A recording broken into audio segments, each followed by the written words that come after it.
investigated reported disturbance at Acer Plaza? 10-4 dispatcher. Verify address. It's Acer Plaza. Repeat, Acer Plaza.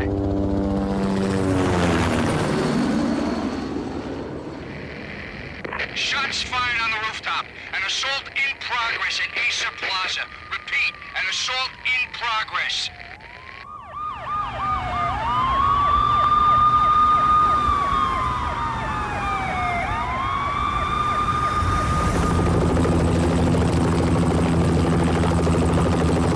It's a war zone down here. 1085 dispatcher. Need additional units. Additional units now. Officer in danger. Officer in danger. 10-5, please repeat. 10-5, all units, emergency. Officer in danger, Acer Plaza. Repeat, Acer Plaza, all units. They were all dead. The final gunshot was an exclamation mark to everything that had led to this point. I released my finger from the trigger, and then it was over. To make any kind of sense of it, I need to go back 3 years. Back to the night the Payne started.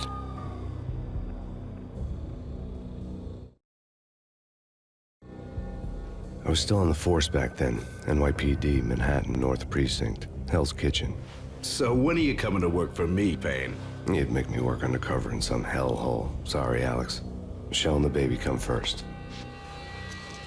See? My last smoke. It's bad for the baby. Max, a regular Boy Scout. See, Alex. Still on for poker Thursday night, right? Like taking candy from a baby. Life was good. The sun setting on a sweet summer's day. The smell of freshly mowed lawns. The sounds of children playing. A house across the river on the Jersey side. Beautiful wife and a baby girl. The American dream come true. Honey, I'm home. But dreams have a nasty habit of going bad when you're not looking.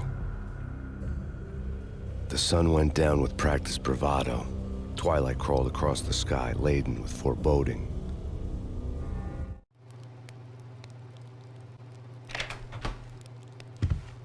Michelle, honey, anybody home? I didn't like the way the show started. But they'd given me the best seat in the house, front row center. What the hell?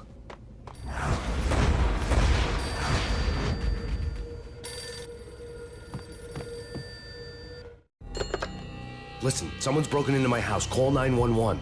Is this the Payne residence? Yes, someone's broken into my house. They're still here. You have to... Good. I'm afraid I cannot help you. Who is this? Hello?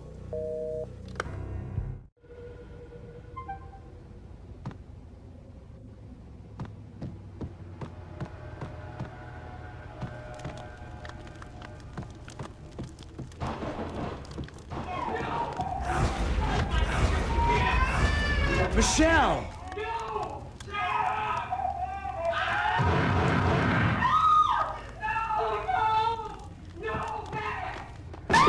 Michelle! Please! Freeze! NYPD, drop it! Coming! You get it? I'm gonna fix you. No, please, God, no. The flesh of fallen angels!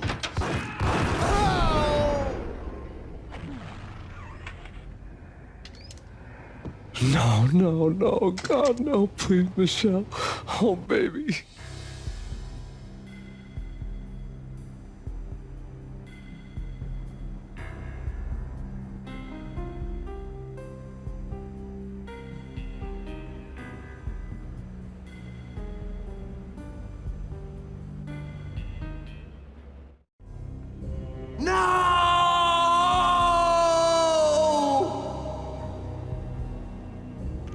That was 3 years ago. Everything ripped apart in a New York minute. The killer junkies had been high on a previously unknown designer drug, Valkyr, V. After the funeral, I told Alex I'd be transferring to the DEA. It took us 3 long years to get a break in the Valkyr case. Then, finally, 2 months ago, a dime dropper tipped us off that Jack Lupino, a mob boss in the Punchinello crime family, was trafficking. I went undercover, infiltrated the worst mafia family in New York.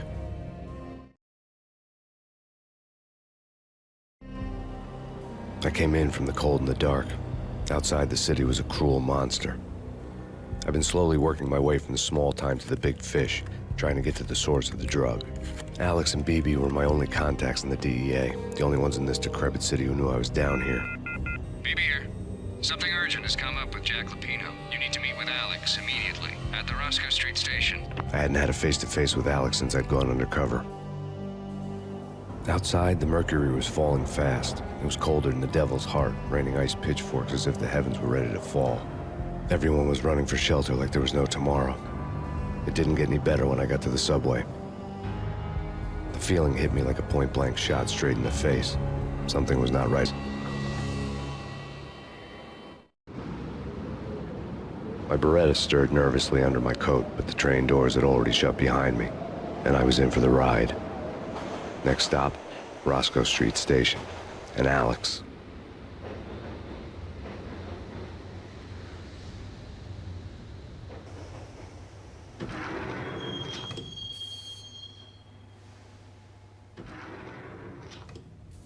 The station was drenched in gloom. Alex was a ghost, nowhere to be seen. I'd have to look for him.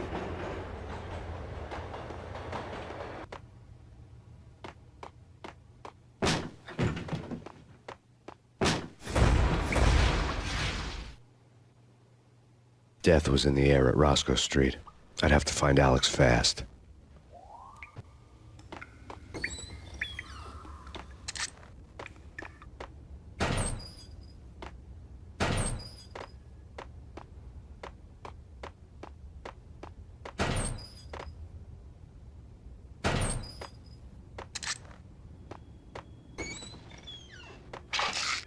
The pills would ease the pain. Wasn't Jake supposed to take care of this? You think you're ever too much? Hold it!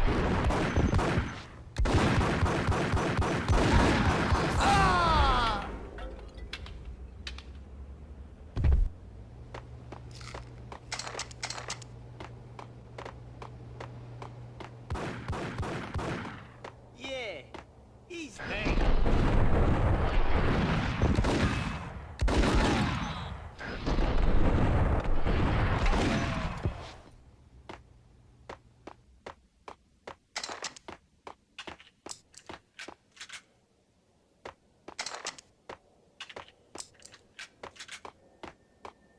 Yo guys, hey, we get it. Ah!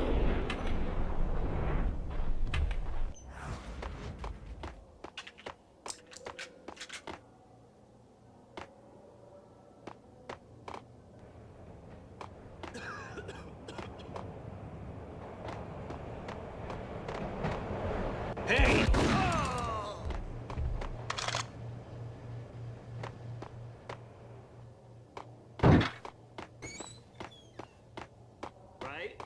Right.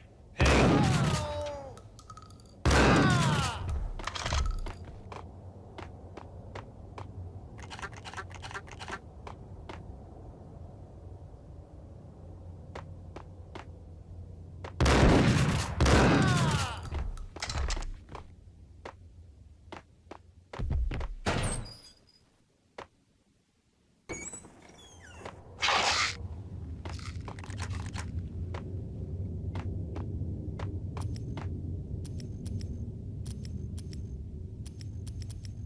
While looking for Alex, I had ended up in the middle of a big-time crime operation. Hitting Roscoe Bank ain't exactly keeping low profile. The riskiest.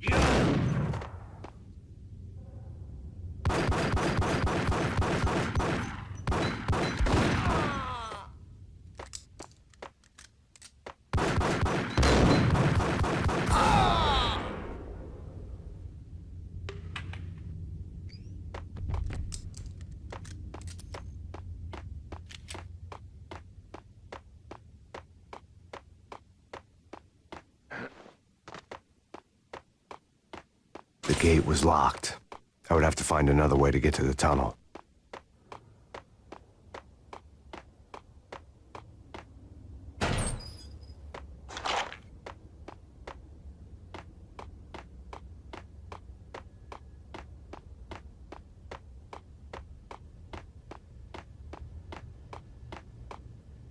kiss it goodbye.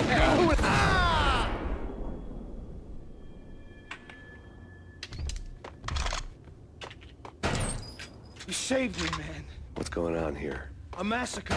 These armed thugs just appeared from nowhere. We need to get help. I can make the call from the control room 1 floor up. Can you take me there? Sure. Sounds good.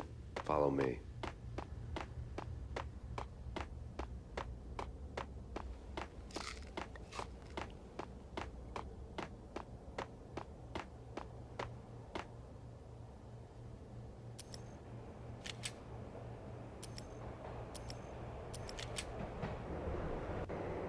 Home free. This way.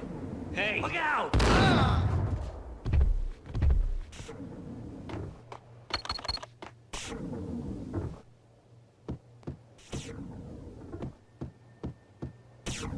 Whack the sucker!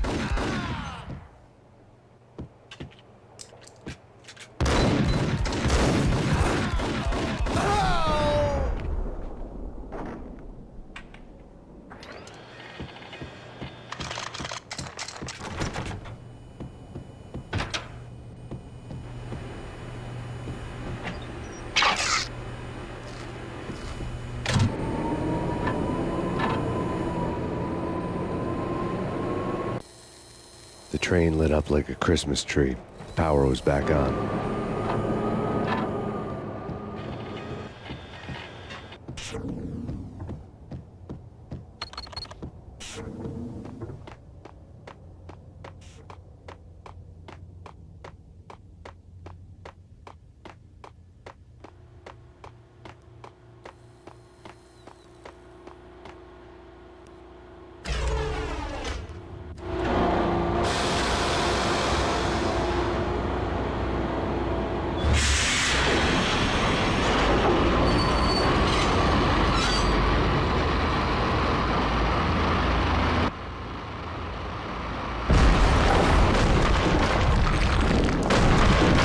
So much for being subtle.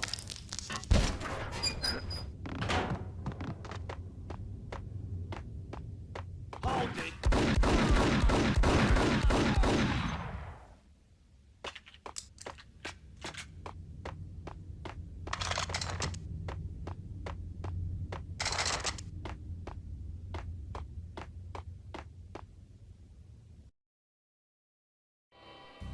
The rusty door led to an abandoned part of the station, closed off since the early 40s. Something big was going down at Roscoe Street. Maybe that's why Alex had wanted to meet me here. Maybe not. One way or the other, I was gonna find out.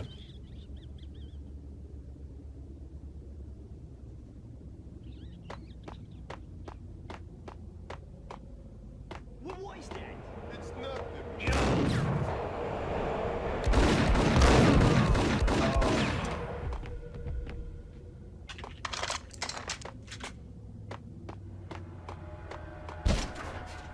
What the?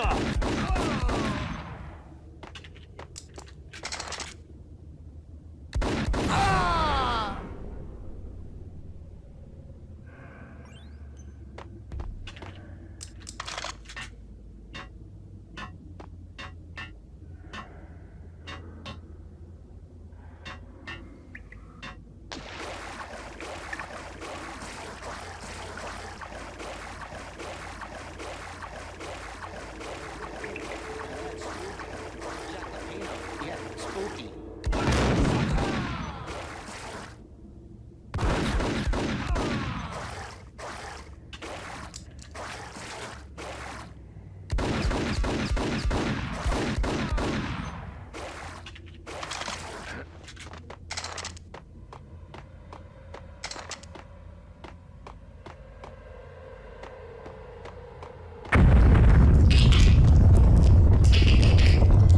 What the hell was that?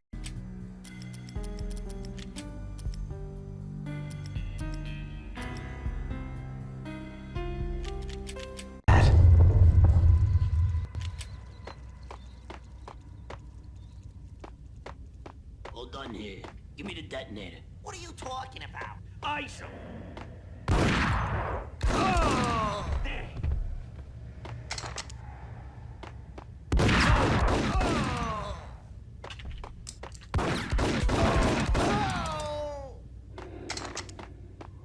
door had been welded shut ages ago and the bomb was missing a detonator.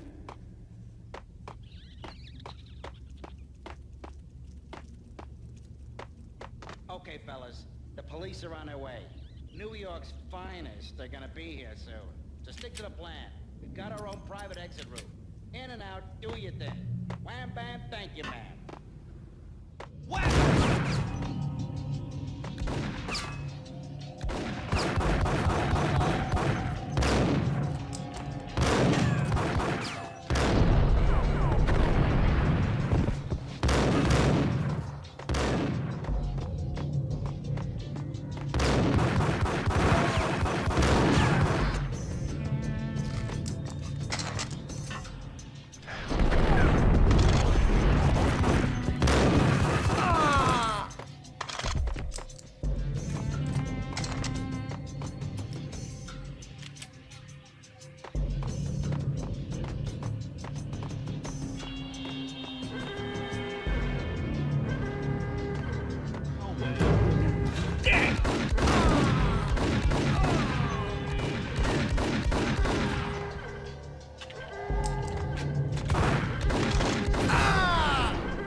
We come to you now live from the crime scene. Who is this? Right back at you. This is Deputy Chief Jim Bravura from the NYPD. You are to cease your criminal activities and surrender immediately. Sure thing, Jim. Me and the boys have been talking and everyone's real sorry. They'll never do it again. Who the hell is this? Being placed at the scene of a bank robbery wouldn't have tipped the odds in my favor.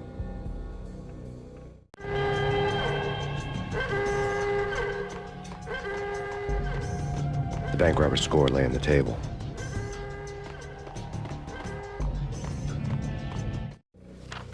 The bank robbers have been after Acer Corporation bonds. The Acer success story had recently been on every channel and on the cover of every magazine.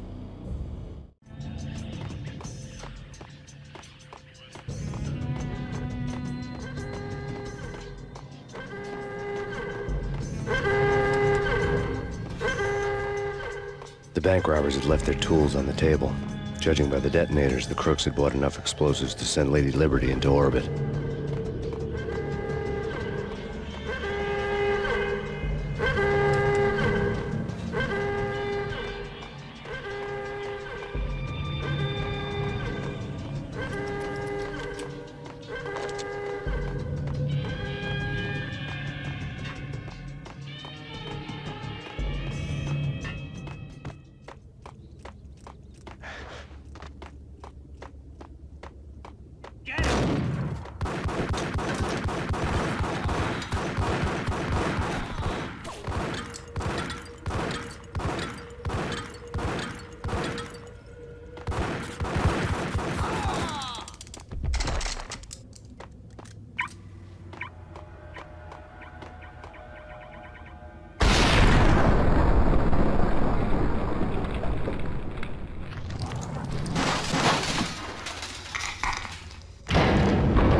Hold it!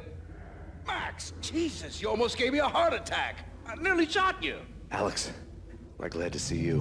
What the hell's going on? There are more corpses here than at the city morgue! It's an armed robbery, a tunnel job straight to the Roscoe Bank vault through the old station wall. Is this why? This is Lupino's gig? This is Lupino's doing? Lupino's men? Really? You sure know how to pick a place? Can you get through? No, it's locked. We gotta get out of here. If it's Lupino, it's... Alex? Alex! There was nothing I could do. He was dead. I could tell by the empty, accusing stare of his eyes.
Alex had kept me relatively sane for the past 3 years. Now I didn't know how I felt. Somehow he had stumbled upon something big and ended up stepping on Jack Lupino's toes.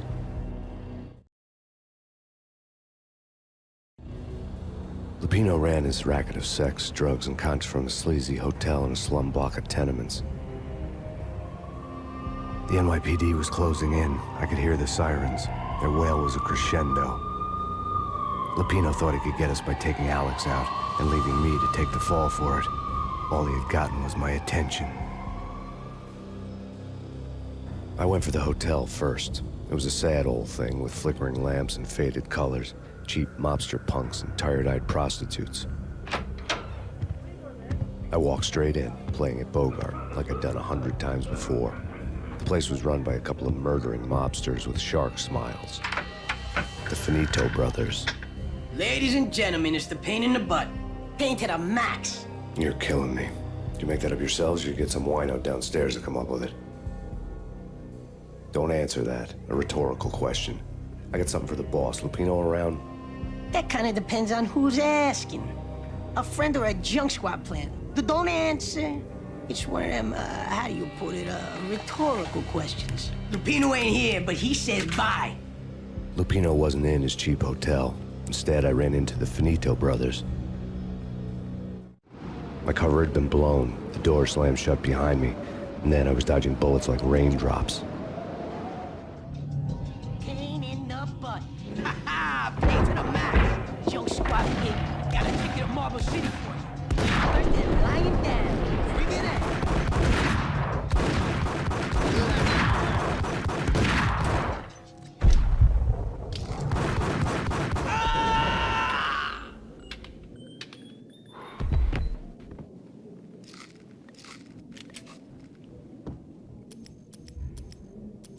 A letter on the desk caught my eye. Everything all right?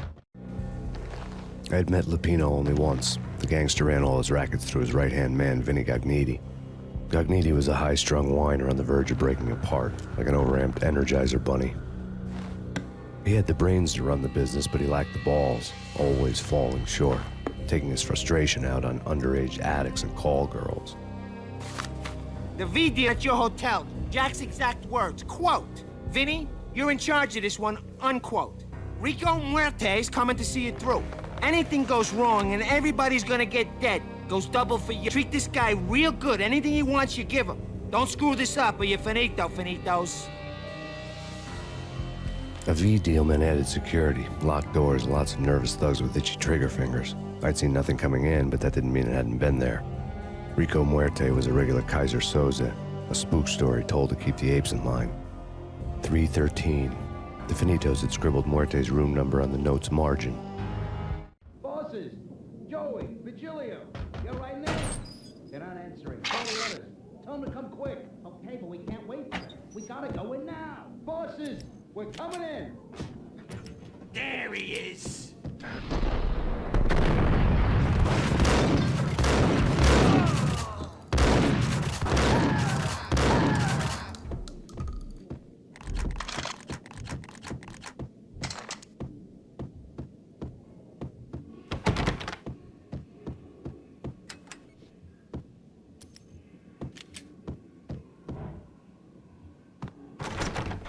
Getting out was not going to be easy. The staircase was locked and the elevator had been busted for a decade or more.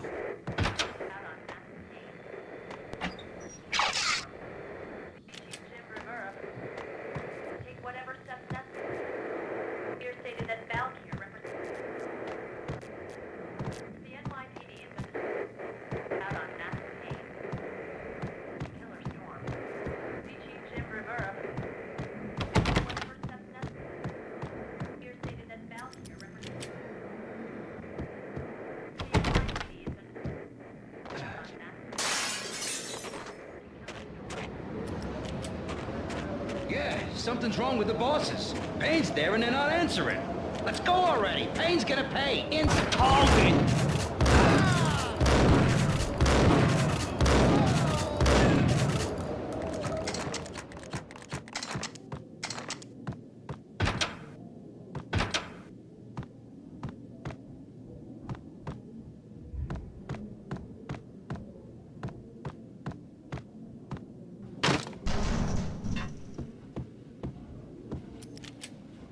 What the?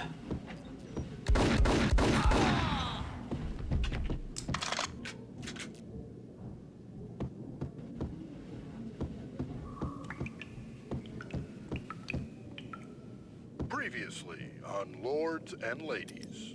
Lady Amelia, Marquis Valentine asks Hey, for an audience. Thank you.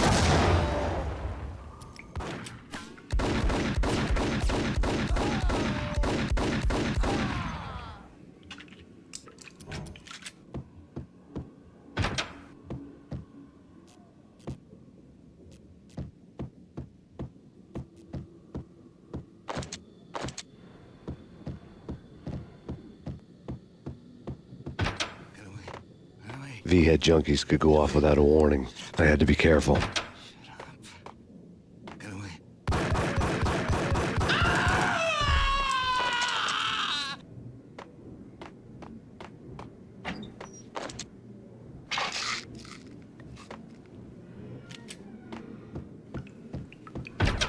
It's Payne! Whack him!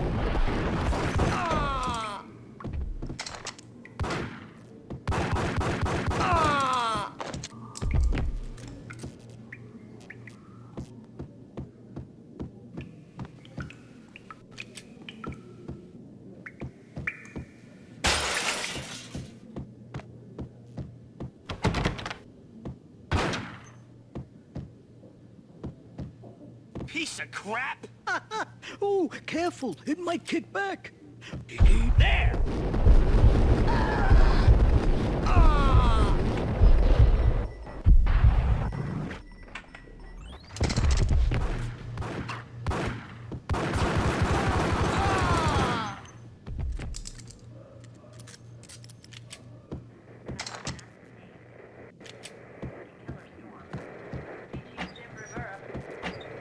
Take whatever steps necessary. Here stated that Valkyrie represents the NY. Tonight, the city's fight against the nightmare drug Valkyrie took a turn for the worse, as DEA Special Agent Alex Balder was found brutally slain at the Roscoe Street subway station. A suspect was seen leaving the site only moments after the shots had been fired, and the NYPD is currently in pursuit of Max Payne, a repeated felon believed to be armed and extremely dangerous.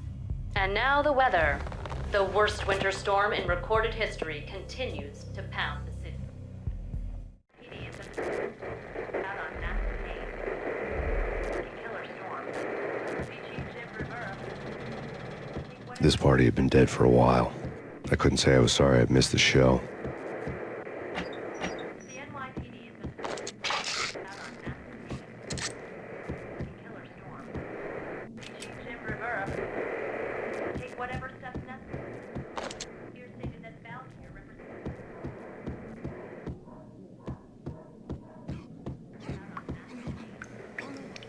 I think I died. I think I'm dead. Whack!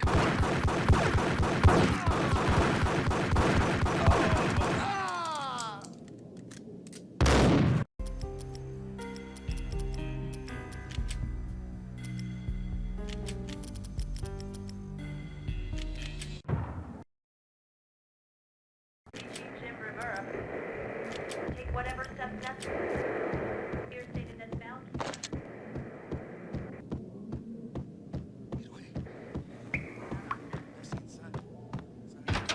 There!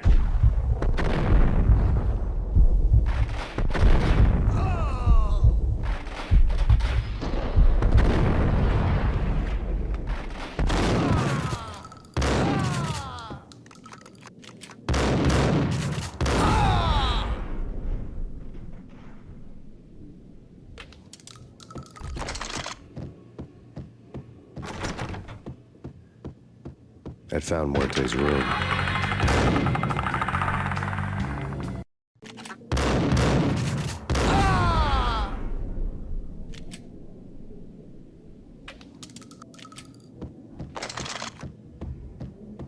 I'd found Muerte's room.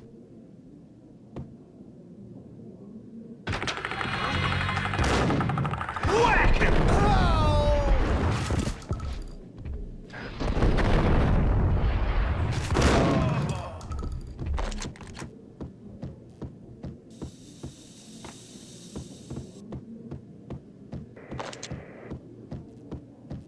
Muerte had received a letter.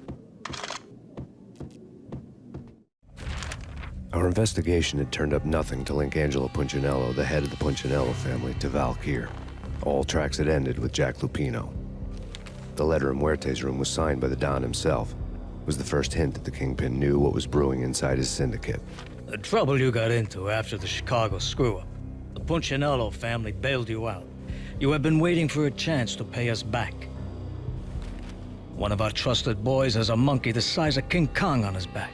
We need your special skills for backup on a major deal.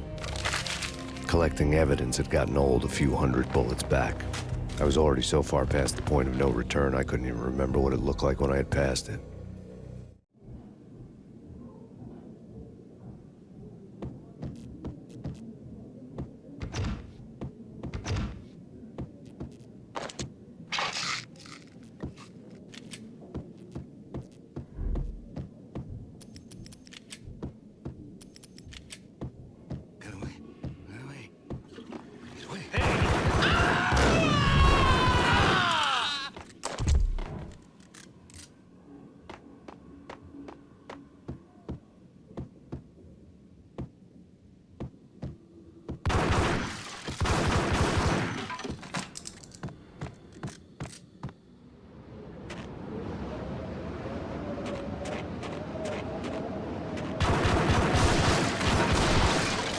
I didn't want to know what had happened here. It was not a pretty sight.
What the hell?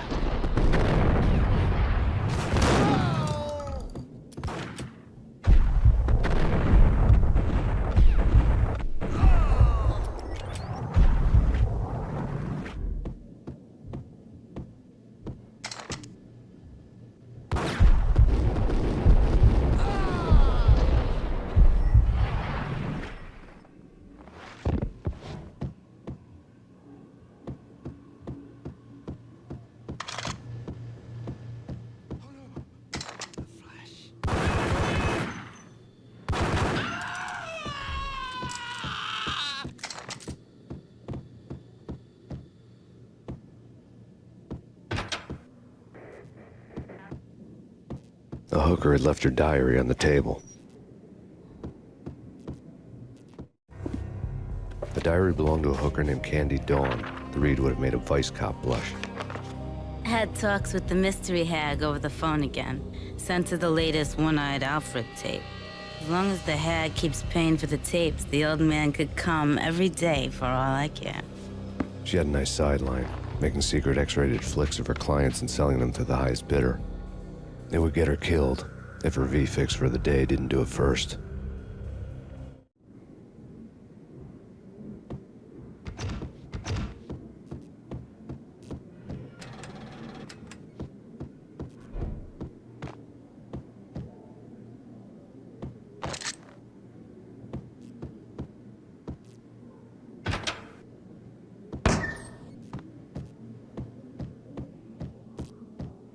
Hands up! It's him. Go get him. No, wait. You go get him. You go and get him.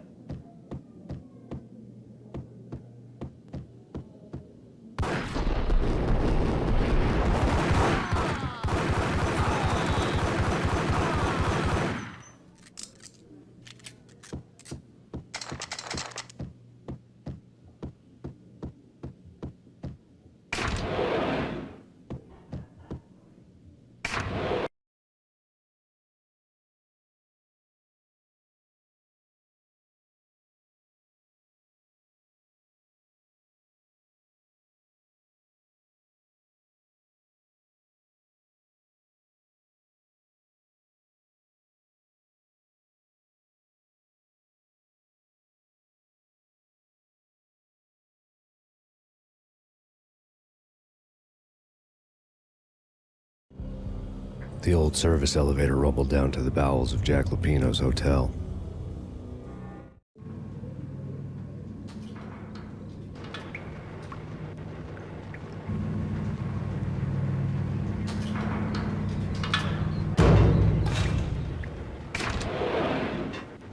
It was freaking crazy. Gun him down.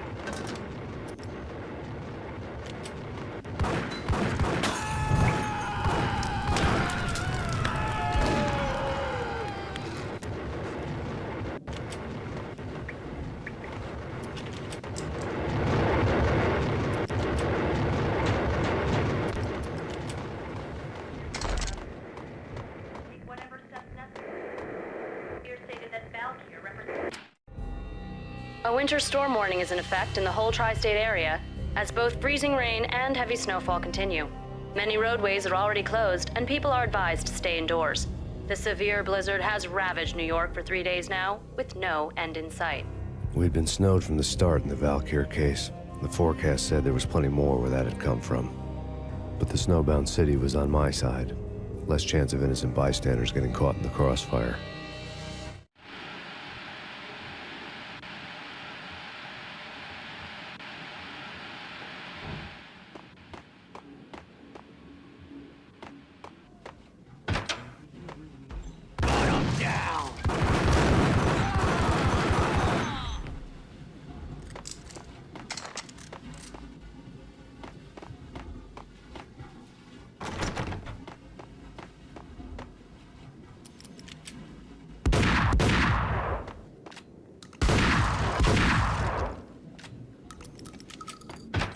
Yo!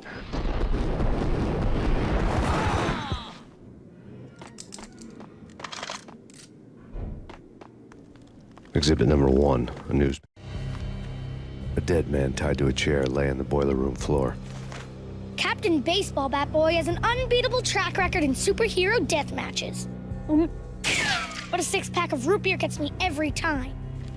The murder weapon was a baseball bat, now lying in a pool of drying blood next to a newspaper folded open on a Captain Baseball Bat Boy comic strip. Take vampire movies. Why are they always set in L.A. or Mexico? They can't even get a tan. If I was a bloodsucker, I'd move to the North Pole. Winter's one long night. Yeah, and what would you eat? Suck blood from penguins? Nah, Eskimos, man, Eskimos. There!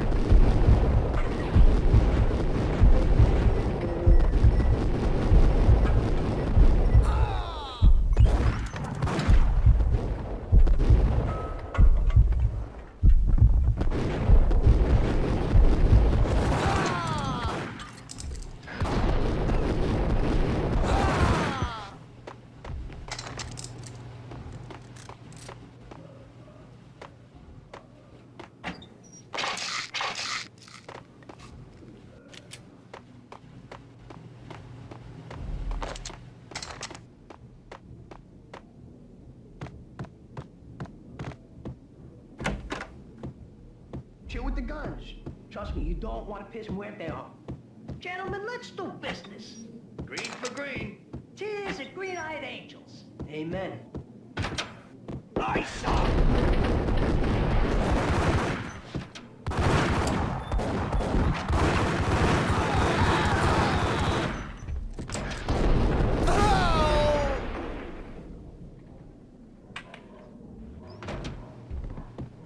A lifetime ago, this would have gone down as a narcotics arrest.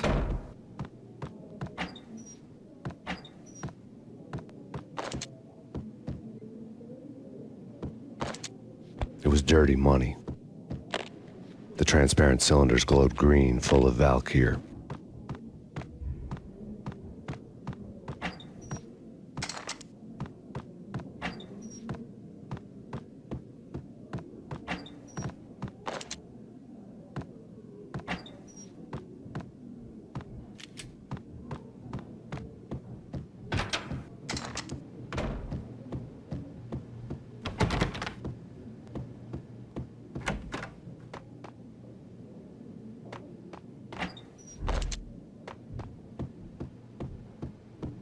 I couldn't get past the door without a key.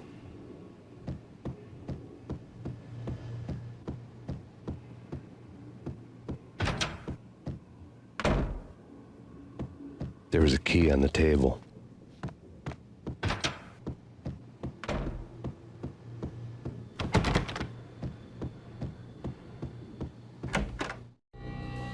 Two mad dog killers, ready to murder each other. They step into the next room, and I'm thinking, now they're gonna do it. But no. They sit down in front of a TV and solve their differences with a kung fu fighting video game. I tell you, Candy, I was so depressed, I strangled them both with the video game cables. Oh, Rico, you're so bad. I am, ain't I?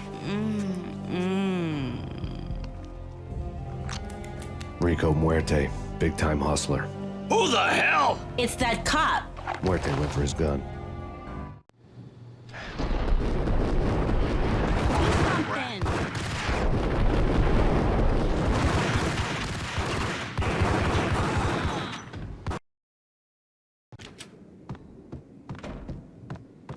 There was a key on the table.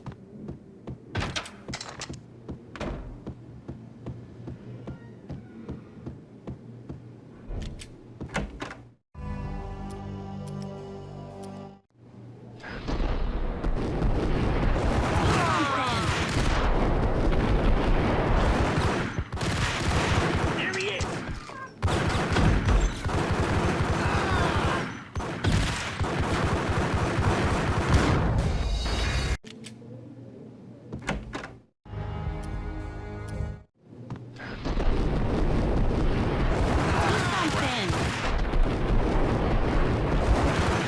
There he is.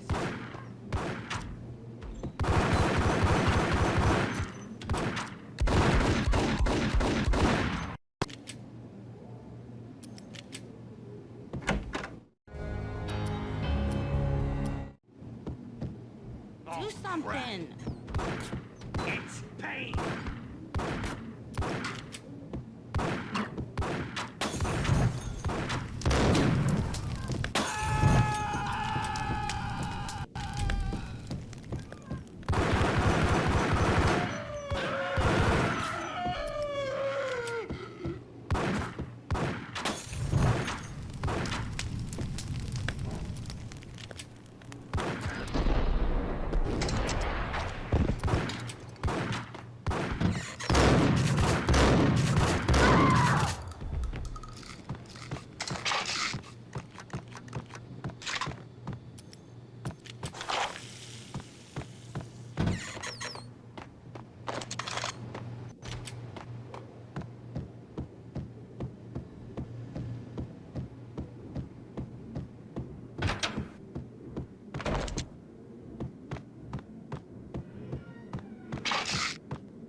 The antique switchboard was still in use. There was an old telephone switchboard in the back room of the reception area, the kind that made phone tapping child's play. It wasn't hard to picture a fat pimp sweating with headphones on, listening to his hookers talk dirty and fake orgasms over a web of party lines, the blood veins of New York. Right now, there was a different set of moans and groans going on. Boss, Gonidi, this is Max Payne. He came, started capping us. He killed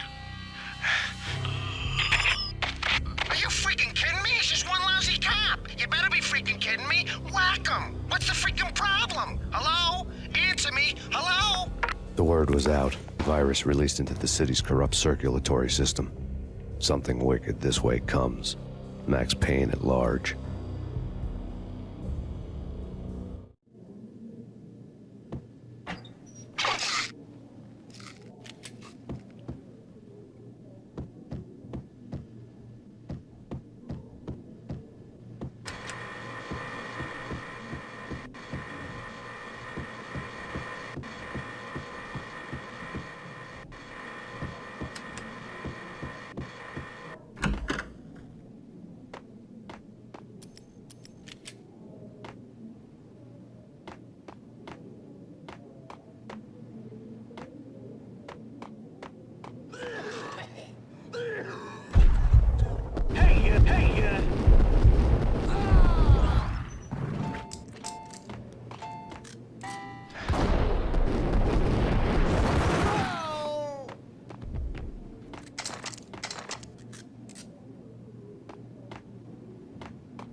Turn around, walk away, blow town.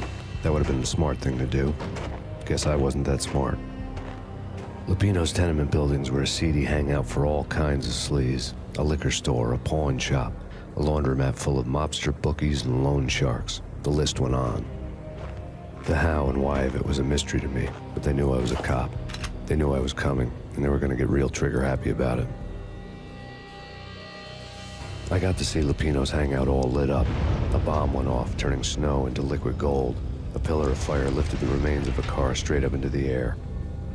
The flames were highlighted on the hood of a black Mercedes-Benz as it coasted down the street real slow, as if the driver didn't have a worry in the world.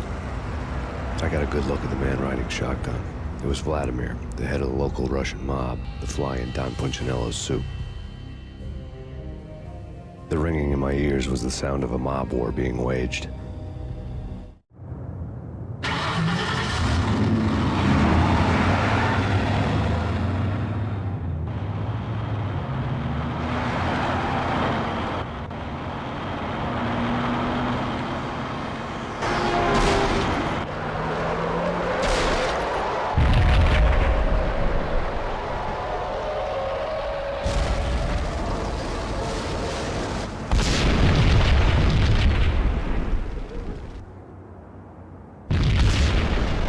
exploded inside the closest slum building. It was a lucky break. The goons inside were spooked, but luck always came with a price tag. More bombs could still be ticking inside, and the cops would already be on their way. Jack Lupino's suite was on the top floor.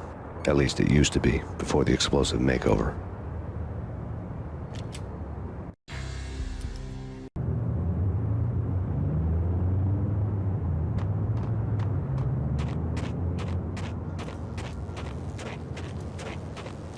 I don't know, man. I don't know about this. Don't worry, man. Think of it as Christmas. Yeah.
The headlines were a depressing read.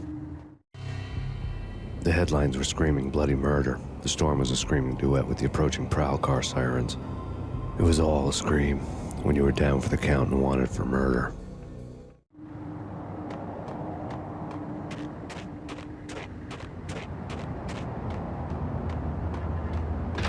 What the hell?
The whole building was rigged with explosives.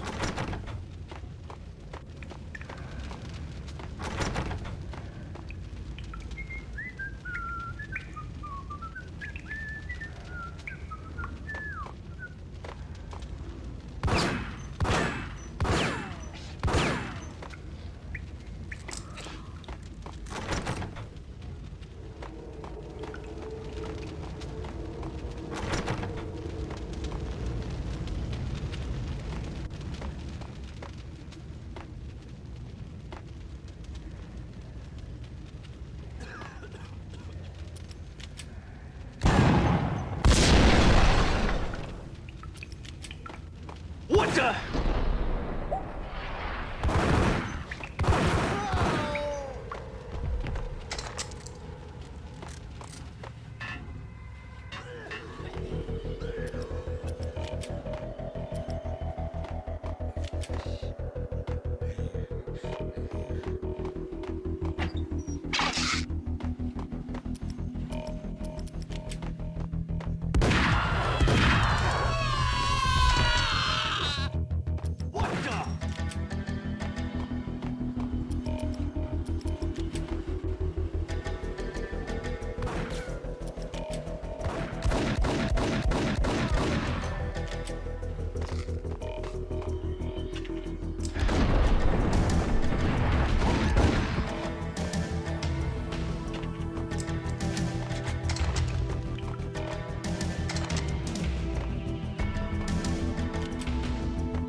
A beaten-up phone in the entrance hall was ringing. It could have been just a junkie in need of a fix, but it turned out to be something sturdier than that. Am I speaking to Mr. Payne? Who wants to know? My name is Alfred Wooten. You must hurry. The police are on their... Tell me something I don't know. They know you're there. How? And what's it to you? I will contact you again. The cops arrived, siren the off-key harmony of a manic-depressive choir.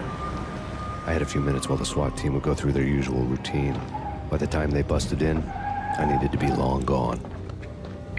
Max Payne, this is Deputy Chief Jim Bravura from the NYPD. Drop your weapons and come out with your hands above your head. Did you hear something? Nah, take it easy.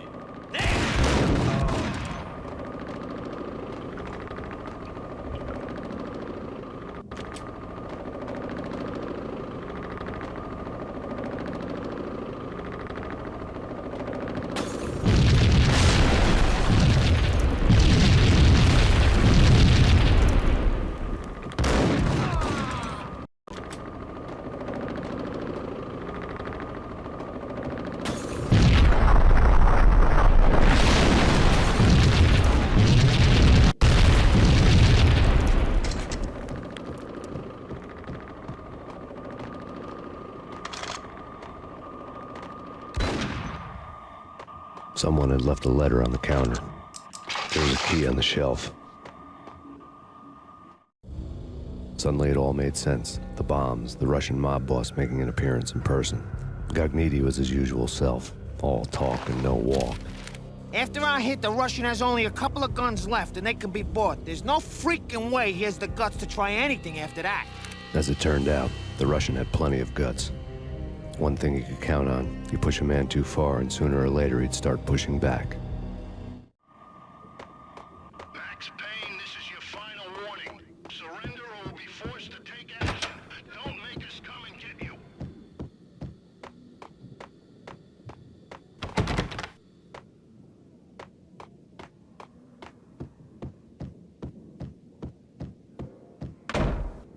What the?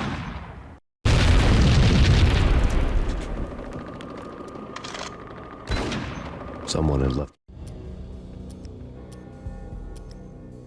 a letter on the counter.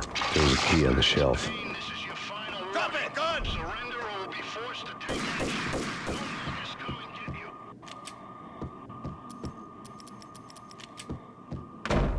Hey, yeah.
The bombs that destroyed all the stairs up to Lupino's office. The alternate route led there by way of adjoining rooftops.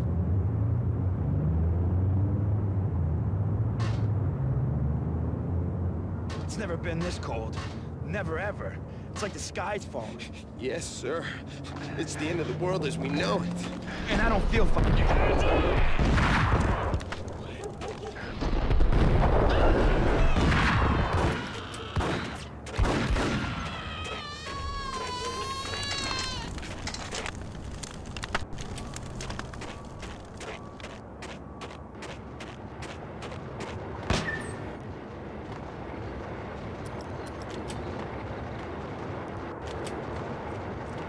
To get to the roof, I'd need to get to the elevator through the locked door up ahead.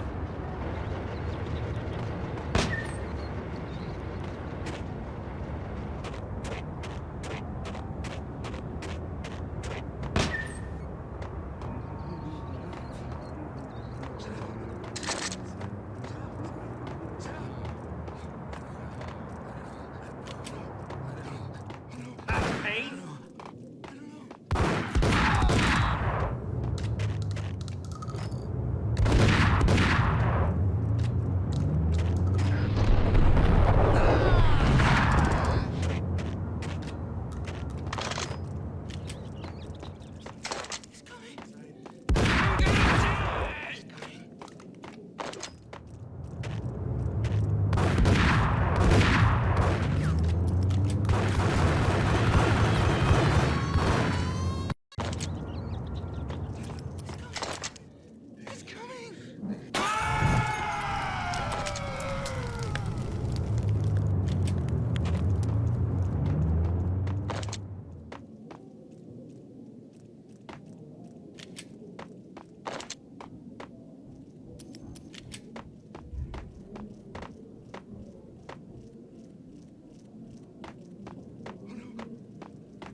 No, don't shoot. You know the clowns at the laundry? Me?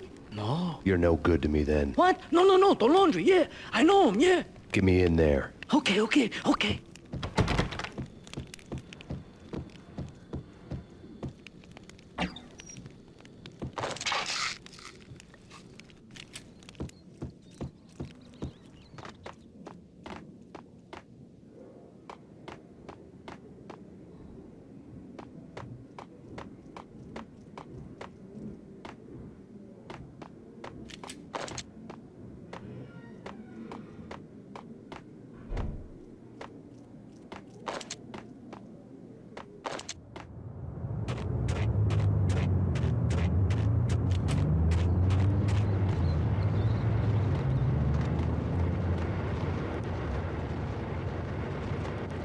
It's me. Open up.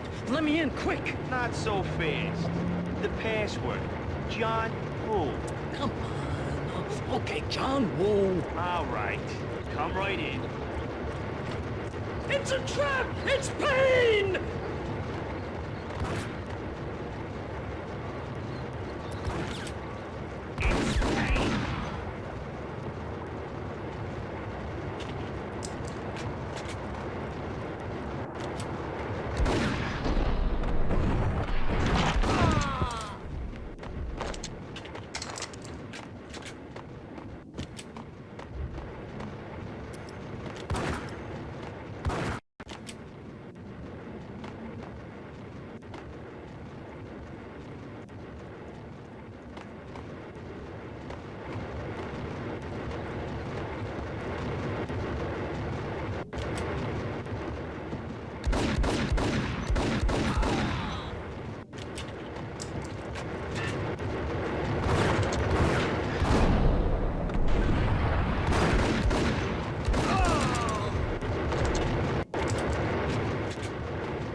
New York City is in crisis tonight, with reports of Valkyr-related gang war in the streets of the Bronx.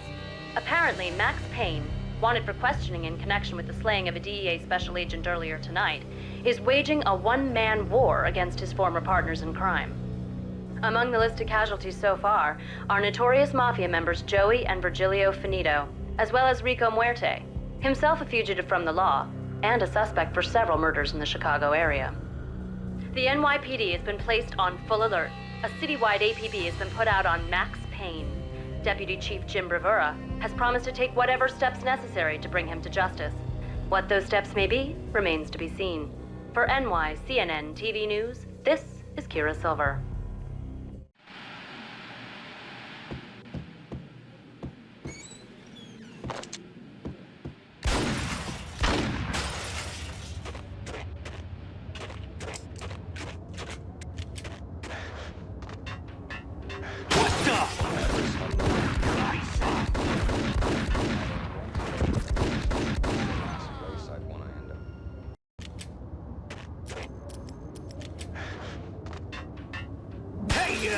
Address unknown.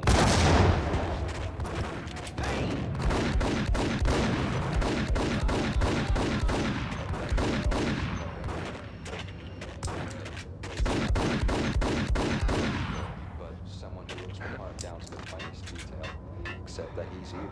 I'm hiding in the shadows, watching it all unfold.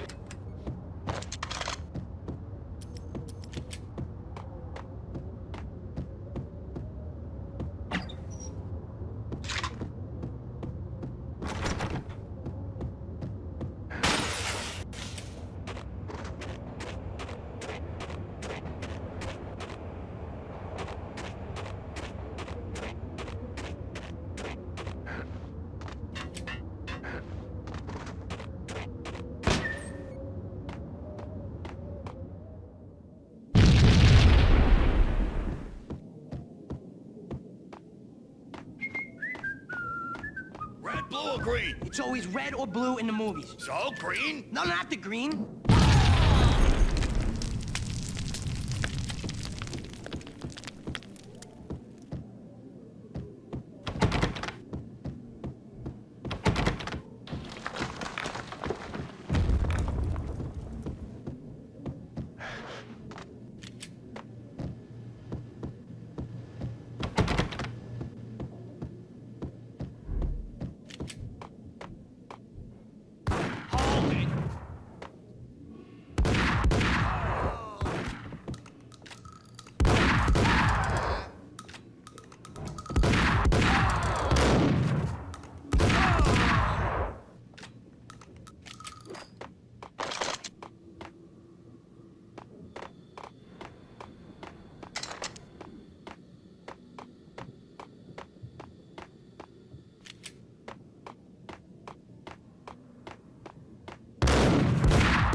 You're doing nothing! What are you doing? This is war! Freaking war!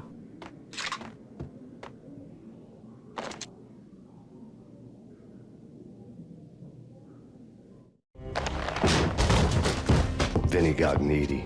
Just the man I've been killing to see. Payne? Freaking Fed! I knew from day one there was something screwy about you.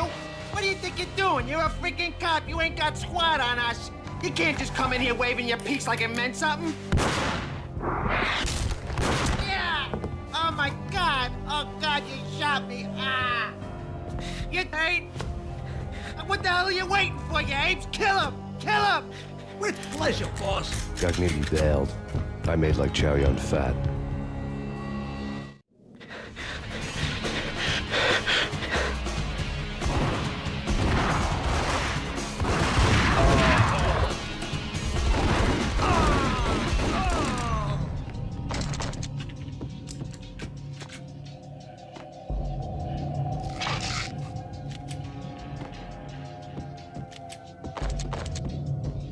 A crumpled letter. The letter was addressed to Don Punchinello, but Vinny had never had the nerve to finish it. Jack's gone voodoo. Just the other night, he shot Dino because he wanted to see what his brains looked like splattered on the wall. He's a freaking mad dog. We're running out of men and business fast. Gugnetti had been living in mortal fear of his boss. Jack Lupino was a psycho. Lay on Gugnetti's desk.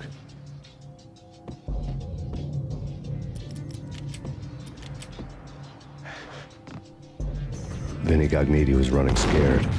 He could run, but with a bullet in his stomach like a broken bottle of Tabasco, he was quickly running out of time. He knew where his boss was, and I wanted to square things up with Jack Lupino. Gugnetti would be moving fast. I don't know about angels, but it's fear that gives men wings.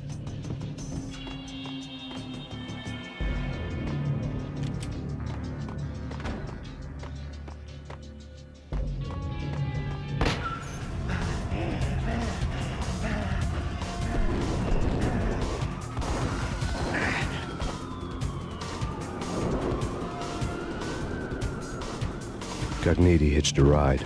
To catch him, I'd have to follow his lead.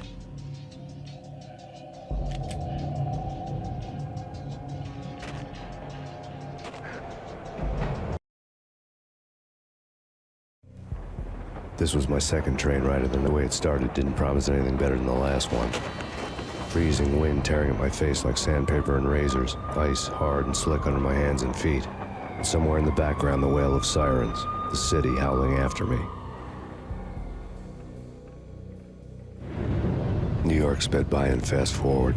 Dark rooftop water towers and a dead forest of antennas and chimneys, all a blur. When the train he was riding slowed down, Gugnetti made his move.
It's Payne! He's coming down the stairs! Shoot the bastard!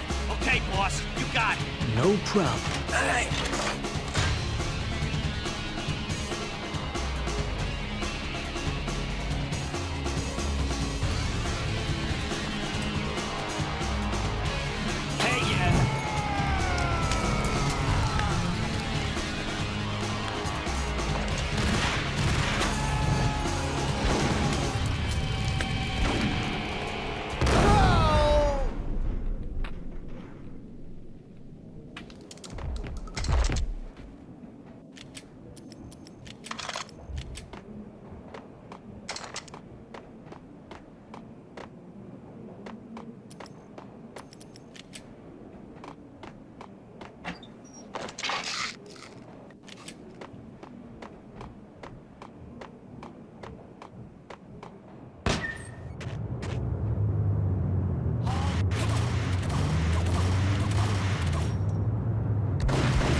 him!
Max Payne has nowhere left to go. We are very close to capturing him. You'll get a full statement then. Right now, I've got better things to do, ma'am.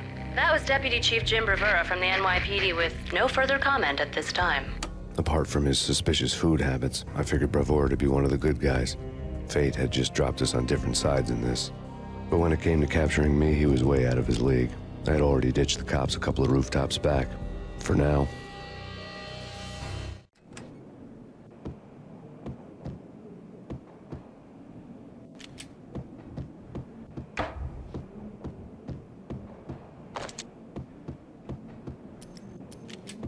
I can hear him. Ready? Keep it done. Pointing at the door. Okay. This is it. Any moment now, Payne's gonna bust through that door with murder in his eye. Is he?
stupid, goddammit!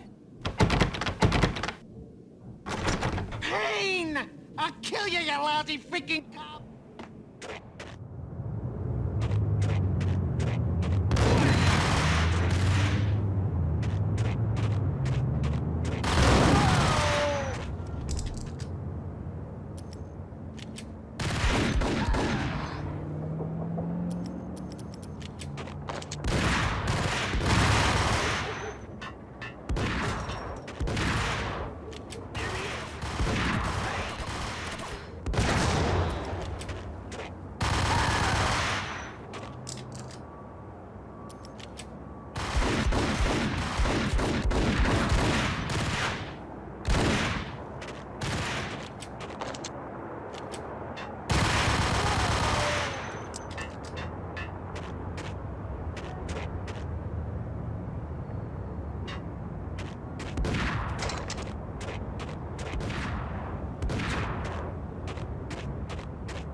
Gognitti ran out of steam in a dead-end alley with steam boiling out of the sewer grates like all the fires of hell were burning high beneath us. It was shakedown time. Where's Lupino? Screw you! Bad start, Vinny. Ah! Police brutality! I rate pretty high on that. You can't just hurt me in cold blood! Just keep telling yourself that. Listen good, Candyman. I'm not gonna be anybody's fall guy. I want to know where your boss is hiding. Lori and this. I hadn't asked for this crap. Trouble had come to me in big dark swarms. The good and the just were like gold dust in the city. I had no illusions. I was not one of them. I was no hero. Just me and the gun and the crook. My options had decreased to a singular course. I'll tell you, just don't hurt me no more. Lupino's at Ragnarok, the nightclub. Book me, take me home into the freaking jail, just don't hurt me. Your rights will be read at your funeral. Ragnarok was Lupino's private nightclub, a den of drugs built into an old theater. I knew what waited inside. V had junkies ready to explode in random acts of senseless violence, and Lupino's goon squad, the worst stone-cold killers this side of hell. Ragnarok was as inviting as a headache, flickering and flashing to a machine gun beat. The belly of the nightclub was a gothic theme park that began with bondage games and led to the nasty stuff from there. As subtle with its dark message as a cop-killer bullet through the heart. Like father, like son. Just like Jack Lupino.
The book had never been a bestseller. Given the setting, I was surprised to find that somebody had been passing time reading. The paperback was entitled, The Age of Murder and Storm.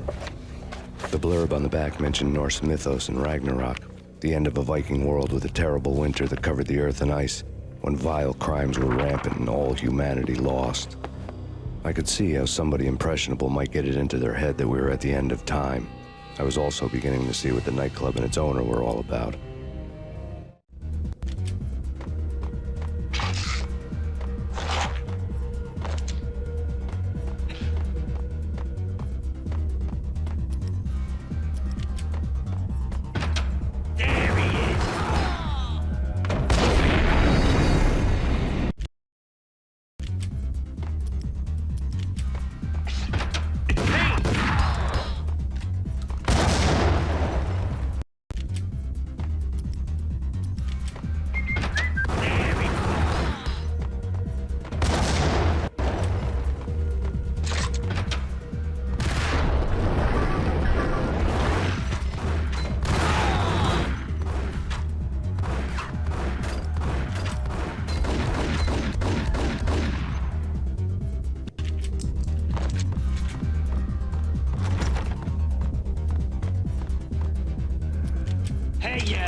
books on the occult had been piled on the table.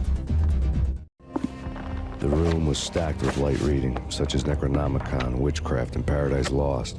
Old exotic titles like Malleus Maleficarum and De Umbrarum Reini Novum Portus.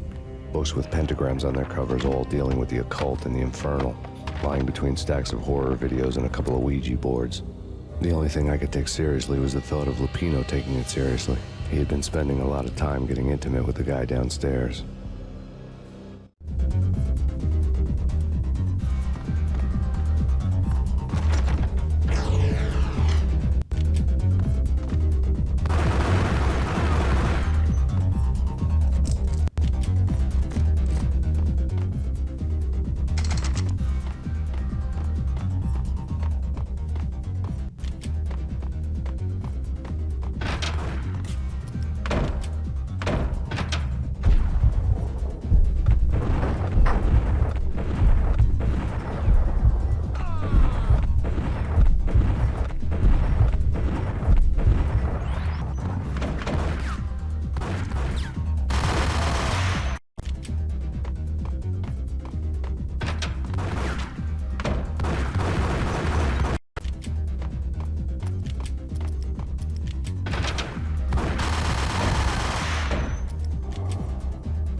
Hold it!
The backstage area led to Lupino's inner sanctum. The hot air inside was like an invisible wall, thick with incense and something else, a sickly sweet smell that made you gag.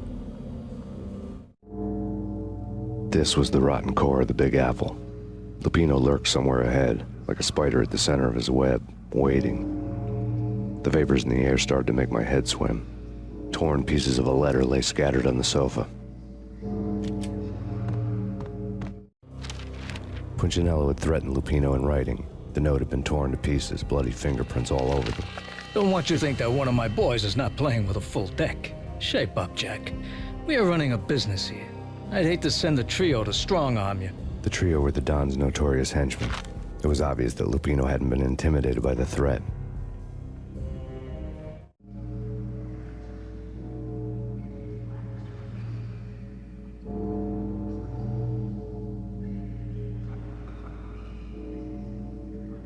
Lupino's notes covered the table.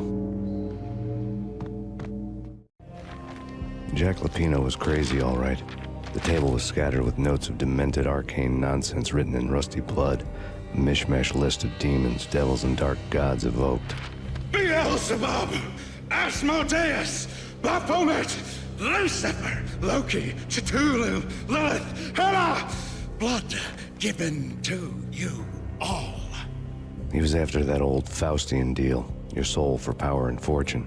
Just sign on the dotted line with your blood. Lupino's notebook lay on the pedestal. Jack Lupino was crazy, all right. Mythic wolves, let loose to devour the sun and the moon. Lupino is the wolf. I'm Mr. Beast, the big bad Fenris wolf. I'm the end of the world man, wearing the flesh of fallen angels. After Y2K, the end of the world had become a cliché. But who was I to talk? A brooding underdog avenger alone against an empire of evil, out to right a grave injustice. Everything was subjective. There were only personal apocalypses. Nothing is a cliché when it's happening to you.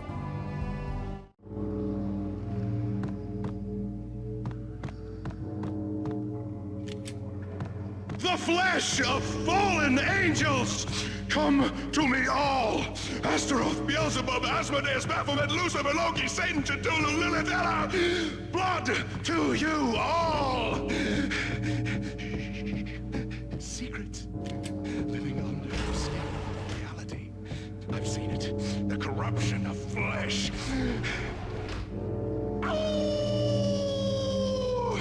I'm the wolf, yeah! I am the wolf! Close. It's come. You have come. A witness to the end of time. It's now! I will rise to her side! I don't need the words! I'm beyond the words!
I had known there'd have to be a catch in it somewhere, and this one was the Empire State Building of catches.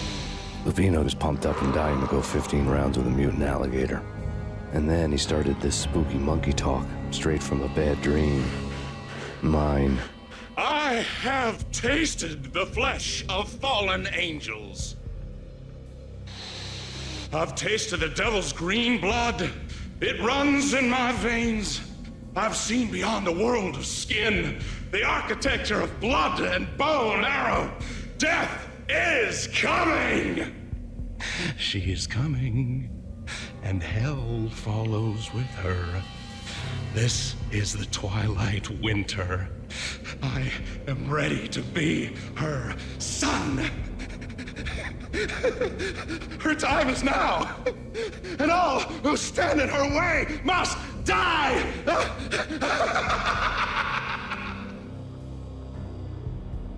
Die! You'll die! You'll die! Now! All die!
Lupino finally went down, I wanted to make real sure he'd stay that way.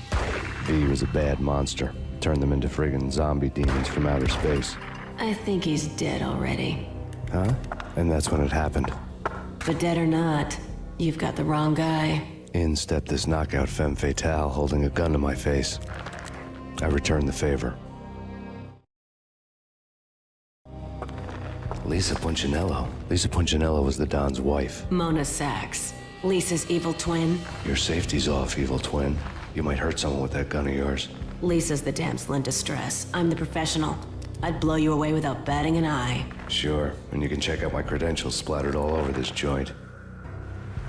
Jack couldn't have framed you. Not the state he was in. We're after the same slime bag. Angelo Punchinello's the one who murdered your friend and framed... You know this for a fact. I've got my sources. I don't have a clue these days. I just shoot them as they come. Who put a contract on the archfiend? Mine. I hate the guts of that sadistic wife-beater. Why not pool our bullets for this one? Thought you'd never ask. My finger was starting to twitch. How do you like your whiskey? I'm easy, as long as you don't try to slip me a Mickey. You're a real angel, Max. It was good stuff. Tasted sweet as honey going down. Nothing personal. Can't risk you going berserk and getting Lisa killed.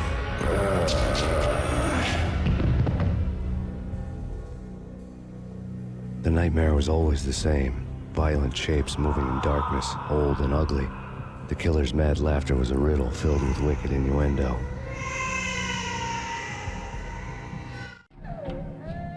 Somewhere, the baby was crying.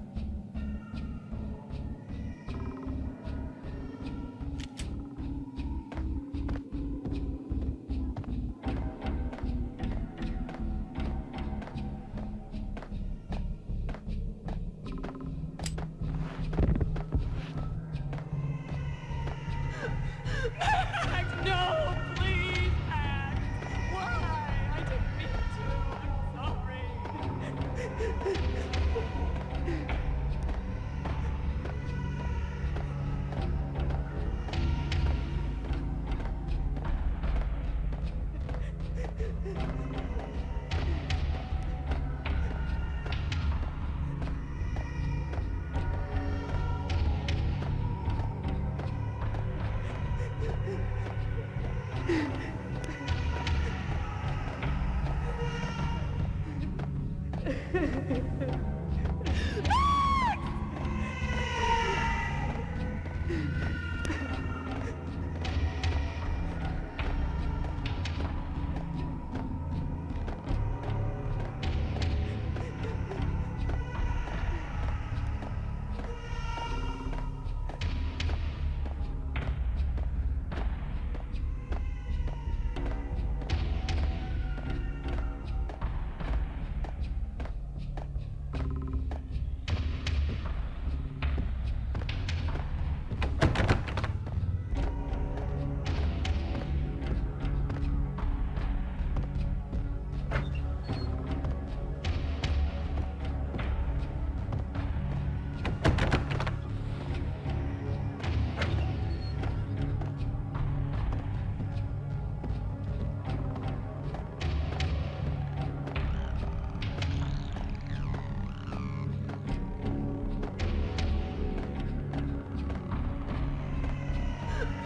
Max, no, please, Max.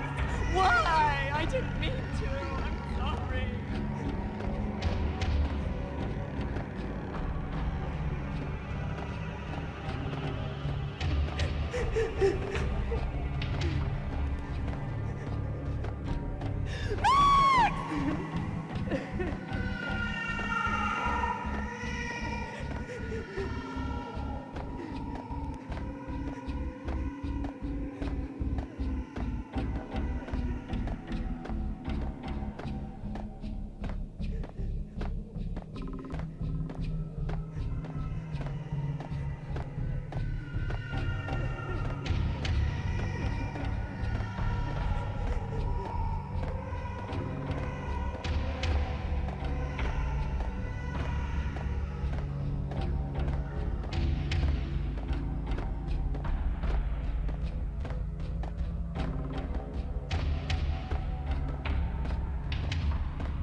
didn't mean to. I'm sorry.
Max, no, please, Max.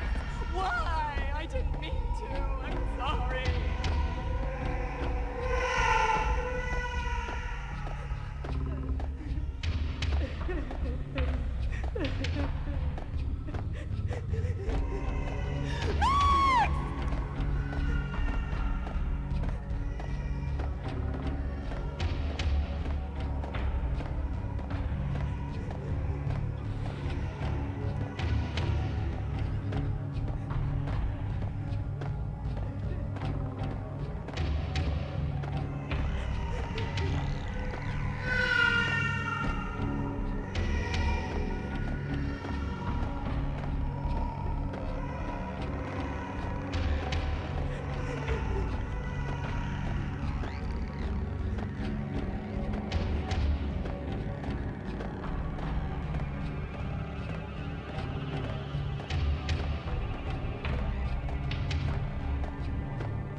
Should have known it when we found you snoring next to Lupino's corpse. A comedian, huh? The pictures were filled with good old times.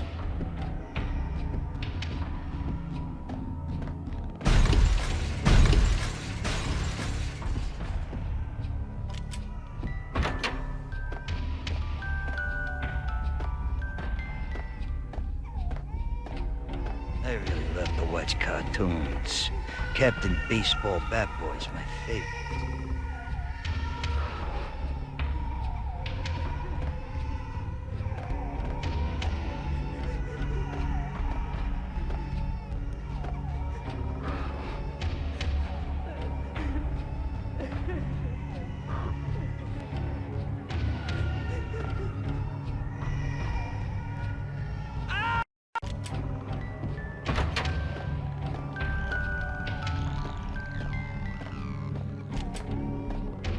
I really love to watch cartoons.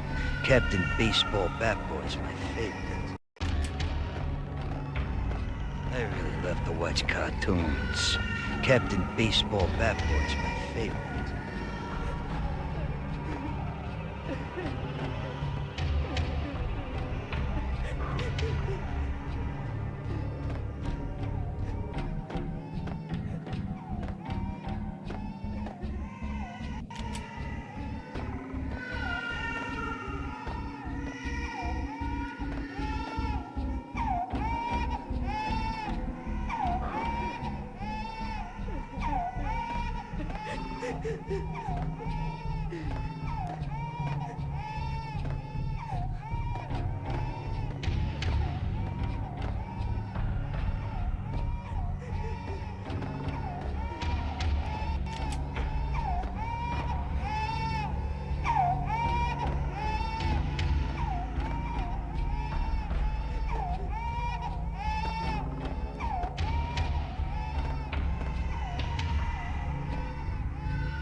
No, please, God, no.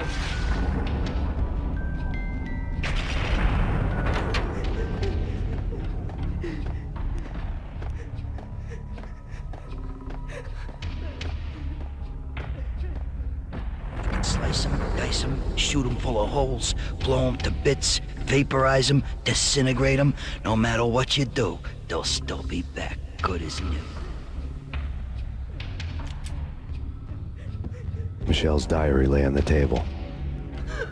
Max, no, please, Max. Why? I didn't mean to. I'm sorry.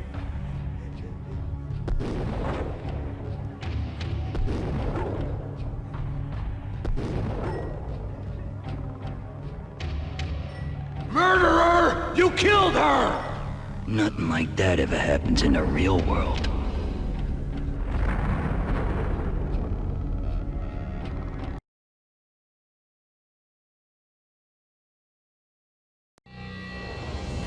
I woke up in a bad dream. My head felt 2 sizes too small for my brain. Max Payne. I envy your name. And the killer was smiling. Pleased to meet you. I'm Frankie the Bat Niagara. Niagara, as in you cry a lot? He had a baseball bat and I was tied to a chair. Pissing him off was the smart thing to do.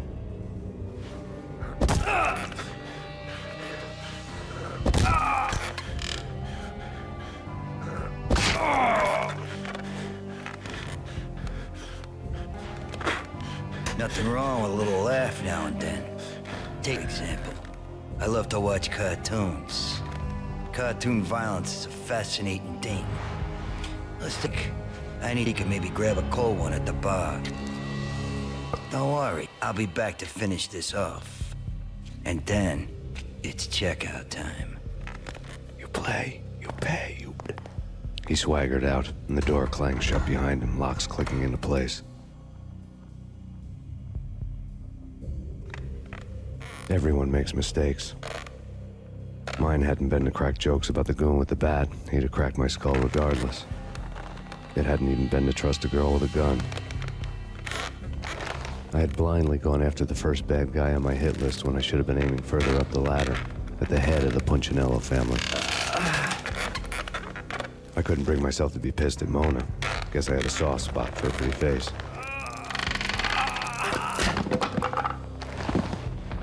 But when somebody decides to play baseball with your head, you tend to get sore. They had dragged me back to the basement of Lupino's hotel. I was beaten, bruised, and blue. I felt like the chair I had broken to get free.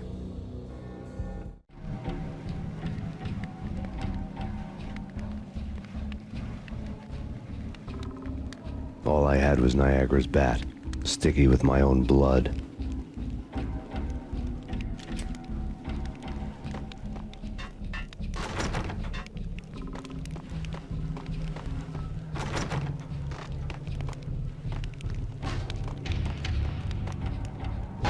Without a gun, I'd be no match for Frankie's men.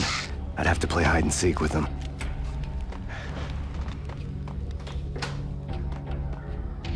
It's Frankie's turn. We'll take care of it. Yeah. What the?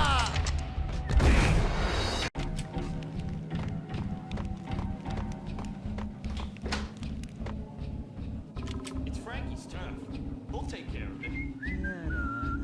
So I wouldn't mind having a go at him myself. It's Frankie's turn. Yeah, I know that. Damn! Hey, what the hell?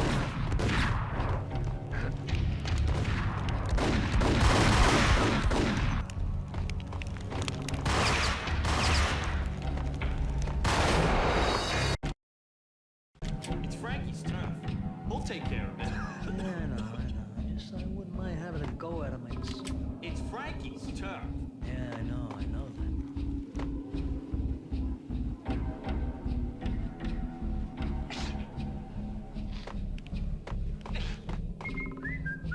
What the Hold hell? it!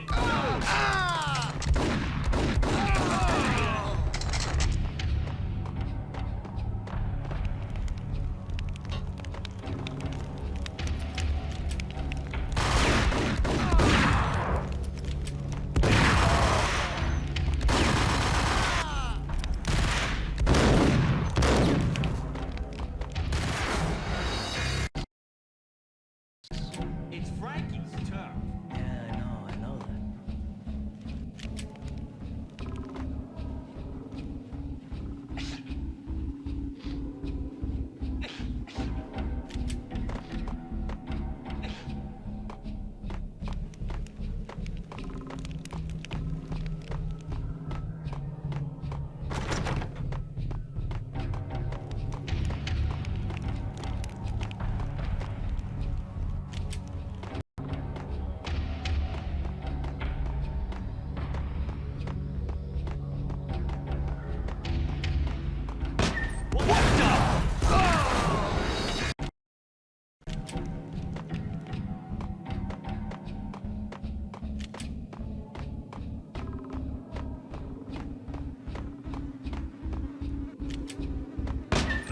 What the? Yo, there he is.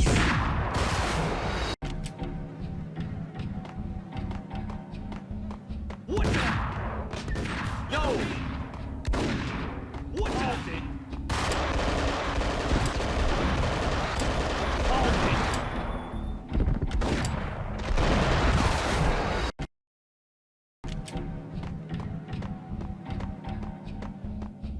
What the? Damn.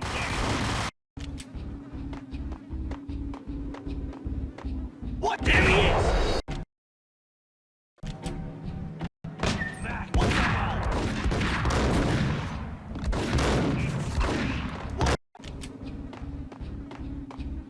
What the hell? Hold it. Yo.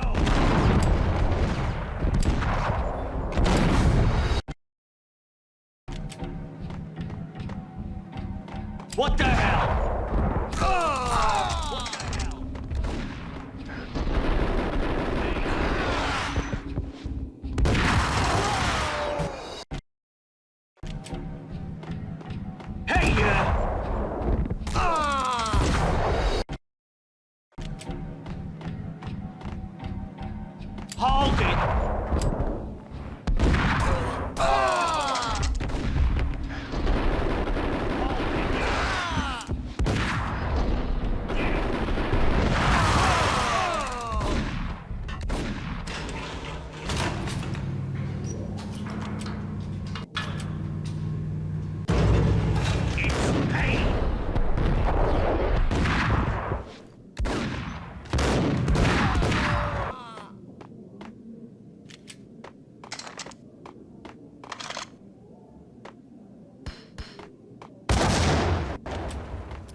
Things were fast going from bad to worse.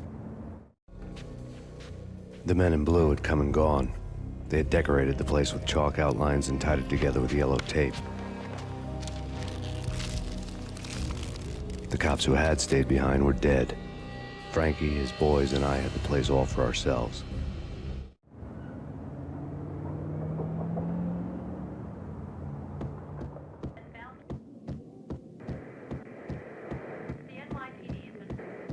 Just forget about it. Just forget about it. Hey, just forget about it. That crazy witch, you should have heard her. She was a real scream when the boys caught her trying to cap the Don. Oh, that's friggin' bad. To the trio? That's even worse than what Frankie's doing to that poor bastard downstairs. She's gonna take a long time to die. The mobster muscle on the phone was talking about Mona. Punchinello's trio were nothing but bad news. It's Payne! Things were fast going from bad to worse.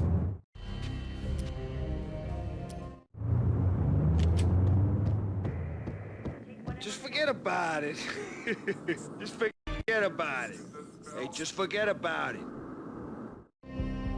That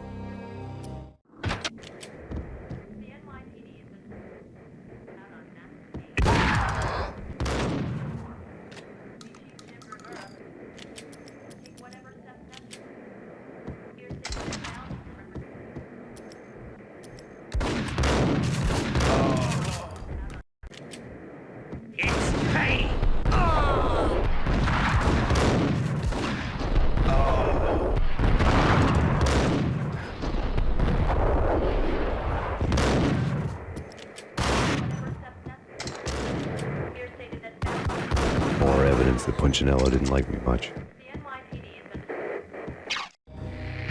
The fact remains that all the victims so far identified in the Ragnarok shooting have been known criminals, many of whom had large doses of V in their blood. Reliable sources say that Max Payne was also among those killed, although no body has been recovered at this time. Reliable sources. That meant somebody thought the Mafia had me, didn't want the cops snooping around anymore. The body would be delivered to them barely recognizable. Case closed. Don Punchinello had the power to be that reliable source, which was no news, but his news was old news. Framing me hadn't been enough. Don Punchinello had put a hit on me. He wanted me dead, and it had been important enough for him to give written instructions to Frankie about it. Max Payne should die like a dog for the trouble he's caused.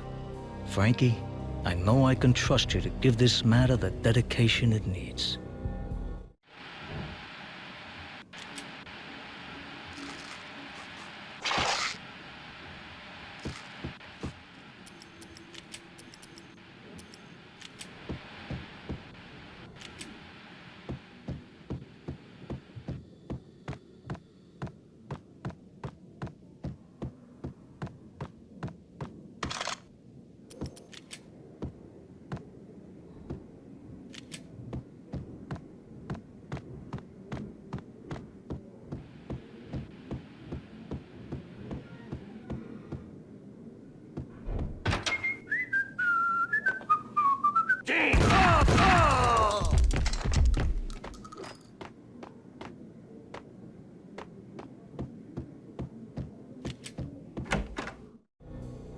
The hotel bar was fast developing quite a history.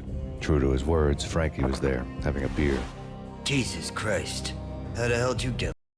Got bored waiting. Thought, well, finish this here. Fine by me. This one's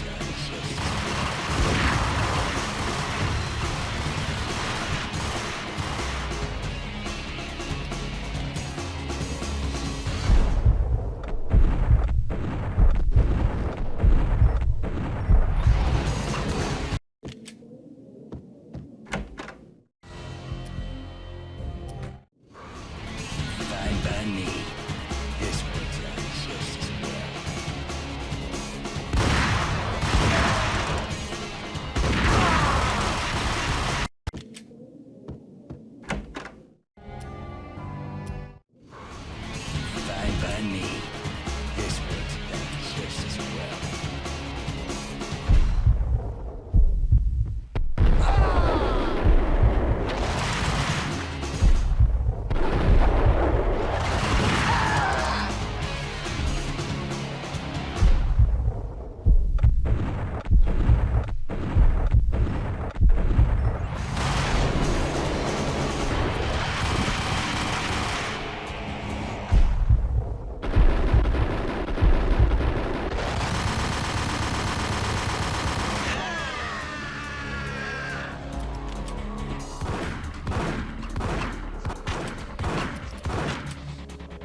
Thank you.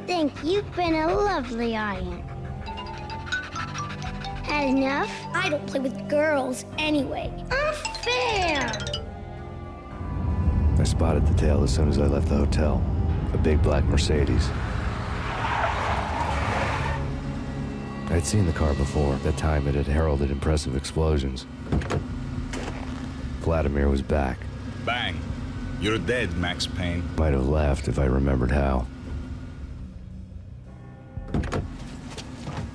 What's this supposed to be? Cops and robbers? Look, you want something with me? Get in line. Peace, man. Relax. You know you are a real news item. Armed and dangerous. I am going to make you an offer you can't refuse. I've always wanted to say that. It's a bum rap. I've been framed. Well, that's a moot point. Whatever you did or did not do, I'm sure you had good reason for doing it. Want to hear me out? I'm listening.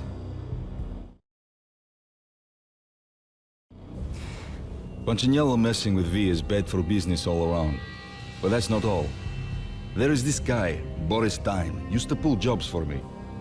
He's the captain of the cargo ship Charon. Now the bastard turncoat has gone over to the other side, Punchinello's. The ship's loaded with high-res hardware, guns, business. If Punchinello gets hold of that cargo, he's won and I have lost. And you'll have your work cut out for you. If you want to get to Punchinello, you'll need heavy-duty persuaders.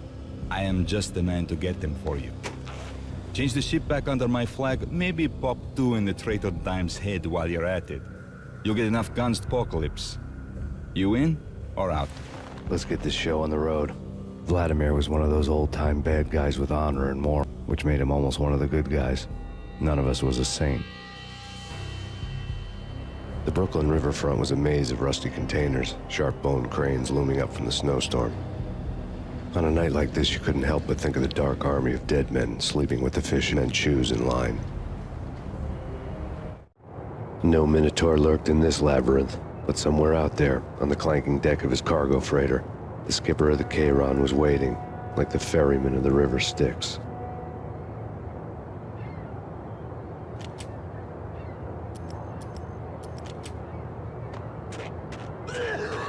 Hey!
What the?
That's Payne? I doubted the letter was a receipt. Rico Muerte had come to town to do more than just sort out family troubles. Exhibits number 1, 2, and 3. Briefcase of money, a sniper rifle, and an envelope with one word neatly printed on a folded piece of expensive paper. Mayor. It didn't sound like a Mafia contract at all. It was too cold and too to the point.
Gun him down.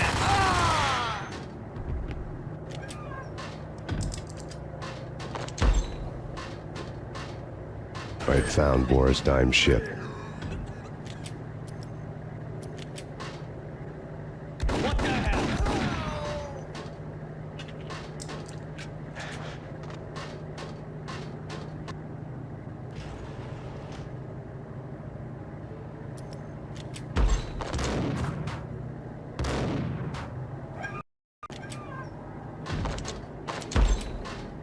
I had found Boris Dime's ship.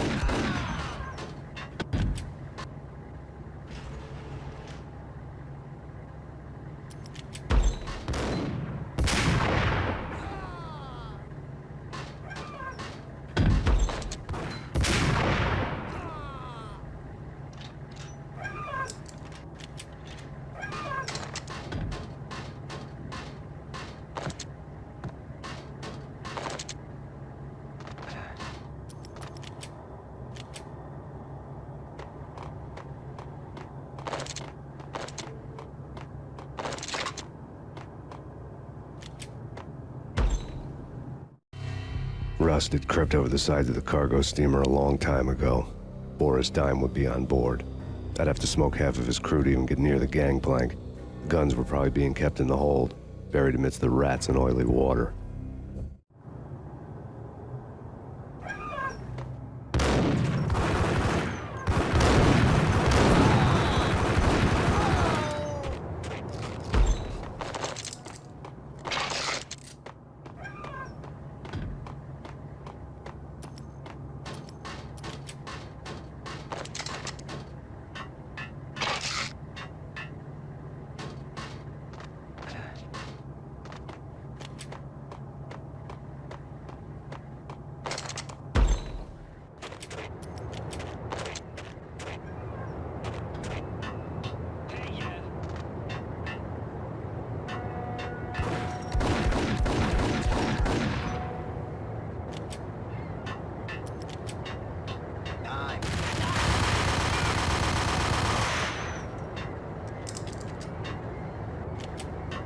What the?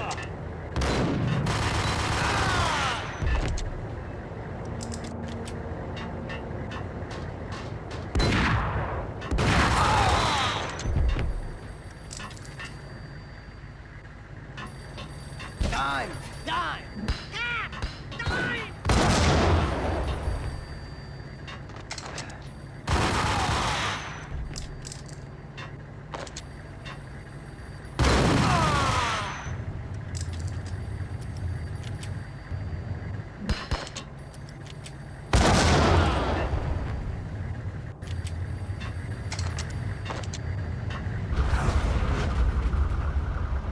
Tell the devil that Dime sent you.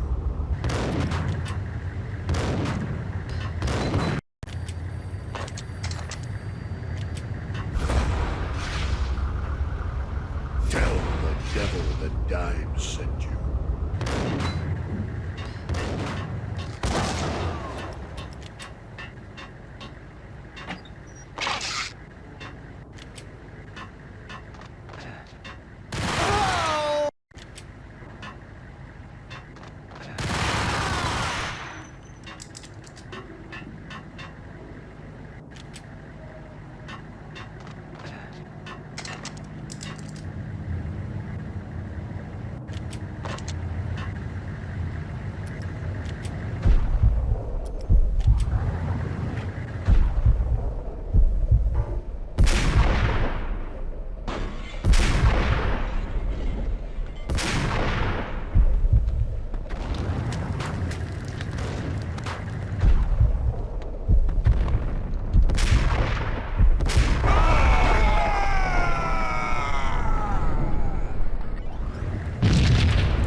You know how to handle yourself.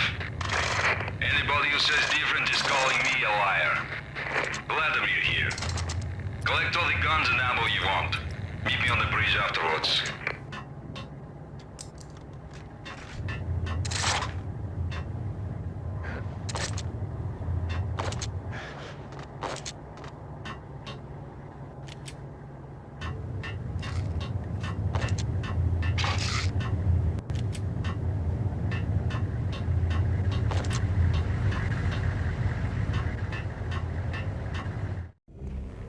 Did you get everything you need? Check.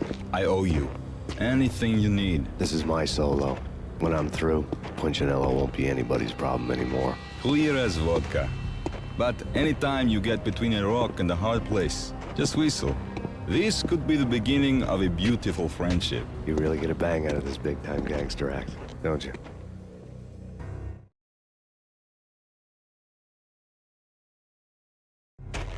Even with all this firepower, I figured I couldn't get to Punchinello at his manor.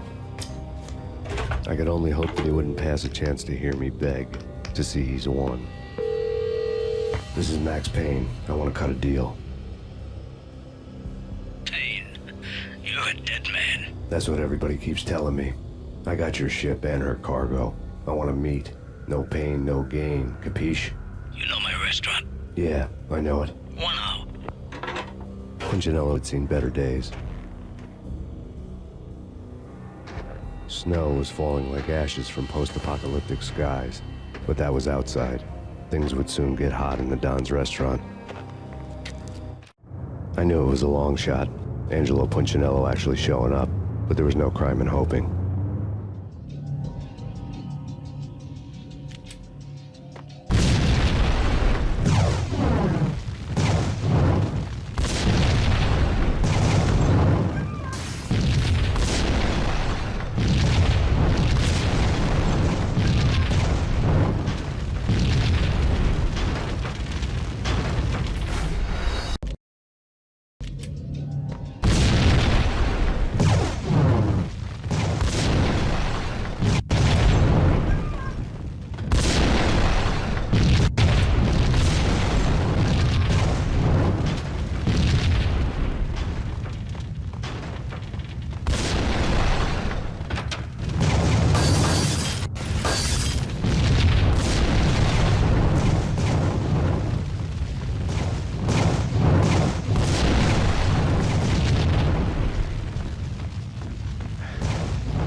Punchinello was burning to get me. The feeling was mutual. He was trying to put out my flames with gasoline.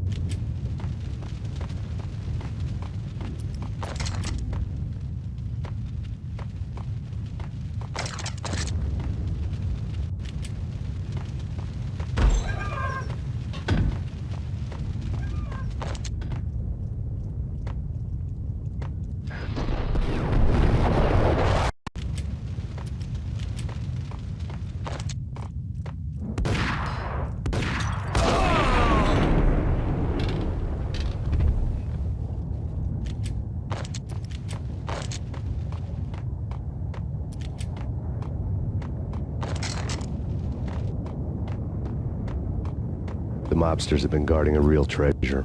The way out of this disco inferno. It's Payne! The way out of this disco inferno. There he is! The way out of this disco inferno.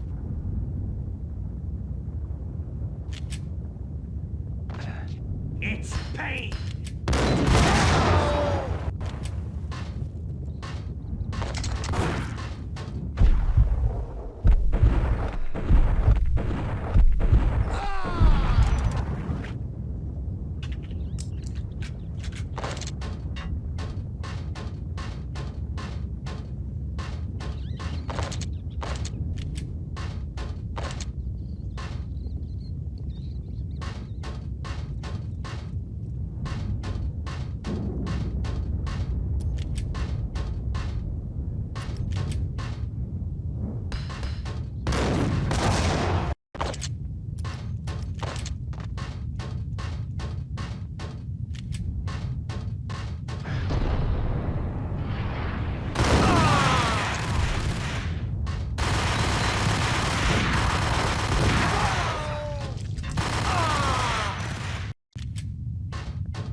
Vlad had seen my smoke signals.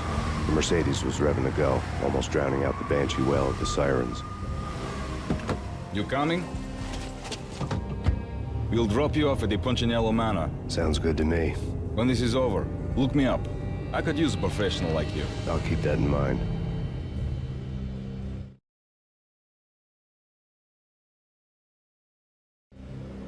The night groaned with cold. The garden lights flickered nervously. In their light, the falling snow was dead white before the darkness ate it up. I had heard the stories. The trio were mad dogs. They'd have hung the heads of their enemies over the manor gates if the capo had only let them. Punchinello wanted Payne. Payne. The trick in my situation was that there was no trick, no matter what the movies tell you. No rules, no secret mantra, no roadmap. It wasn't about how smart or how good you were. It was chaos and luck. And anyone who thought differently, all you could do was to hang on madly, hung in as hard as you could. Someone had graciously left the back door open for me and killed the guards. My money was on Mona. I knew the trio would be standing between me and Punchinello. I had read their rap sheets, thick as phone books. No one would be walking out of here alive. The numbing cold of the broken night had followed me in. Upstairs, the trio tangoed down the manor halls to the silent rhythm of their murderous hearts, the blood of their victims rust on their lips. Vince Mugnano, Pilot Providence, a.k.a. Big Brother, and Joe Deadpan Salem. The pistol was a frozen lump in my hand, piercing the skin, gnawing me to the bone.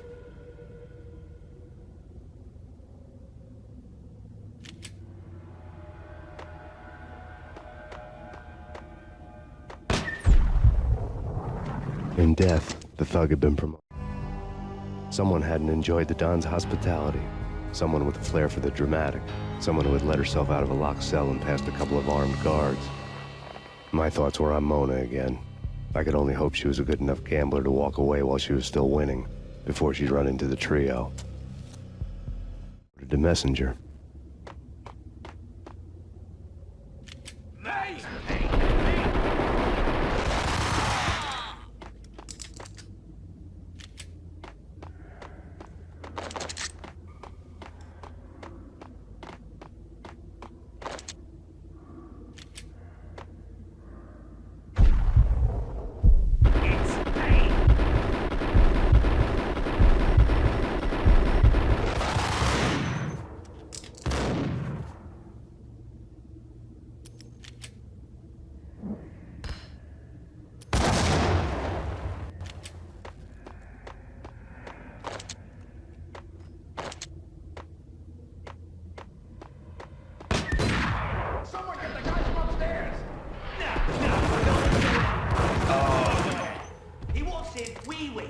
Vinny and Joe and Pilot won't get the credit for this kill.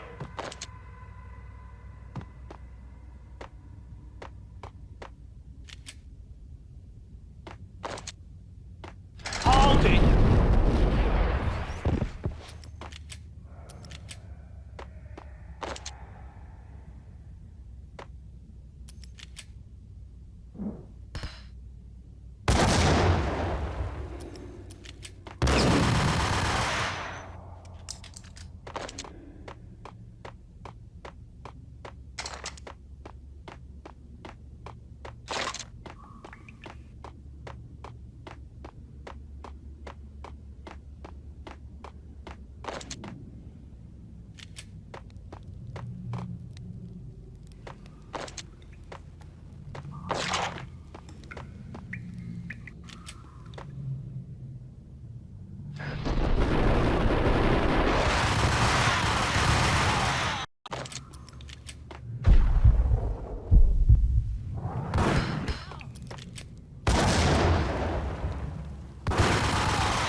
It didn't take me long to run into the trio.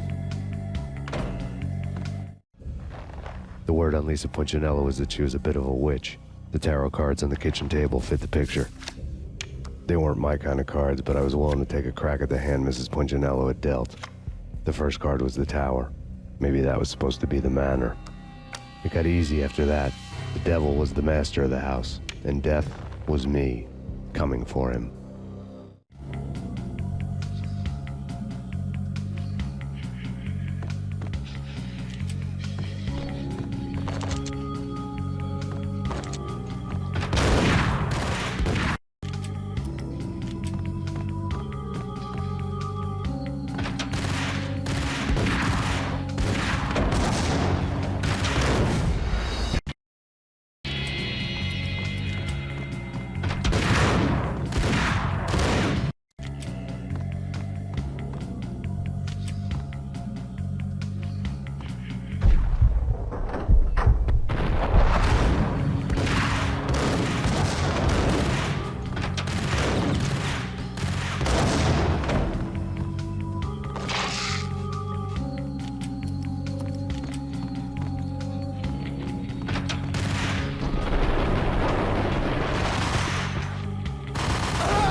One down, 2 to go.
care of him. I want him dead.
down, 1 to go.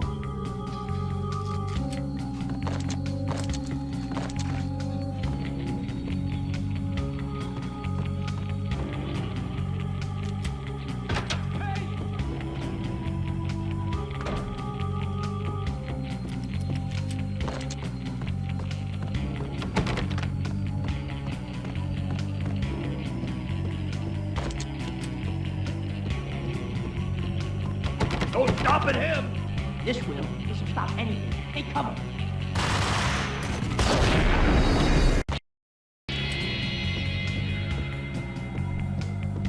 No stopping him! This will. This will stop anything. Hey, come on.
It was too late for her.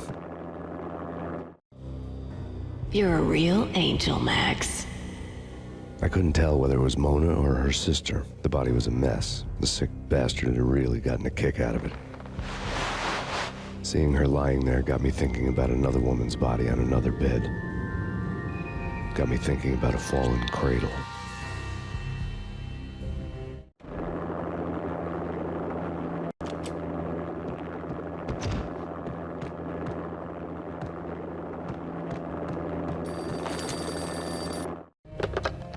Max Payne.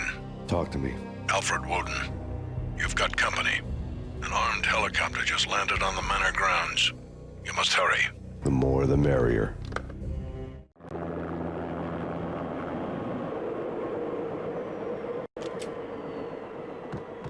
End of the road, Payne. Vince Mugnano.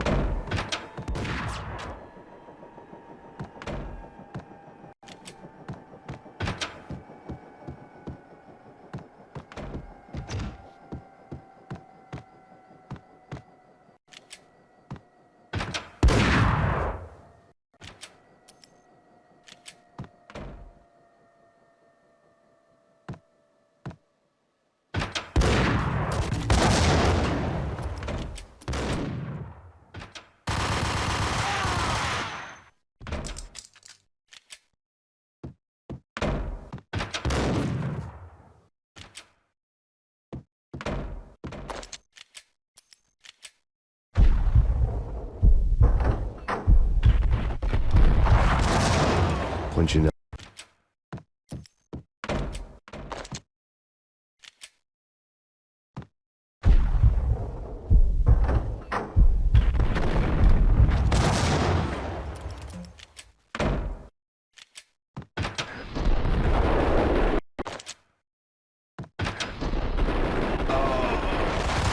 Punchinello's trio was done for.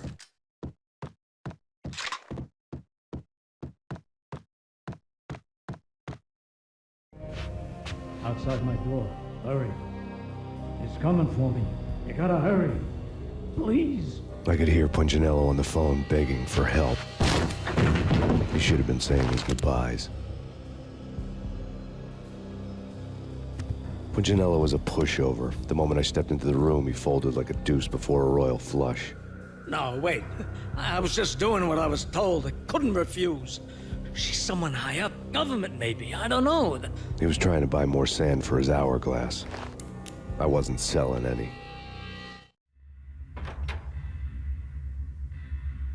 No, I told him not to. Trio was done for.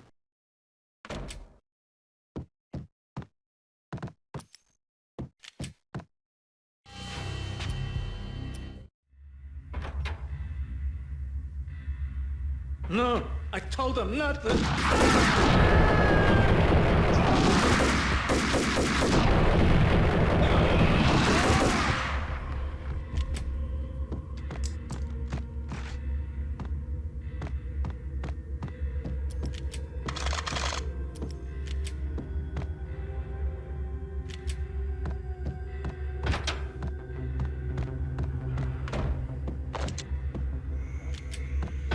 Drop it. Don't move. Game over, Max Payne. I could tell when I was outgunned. It was time to take another beating.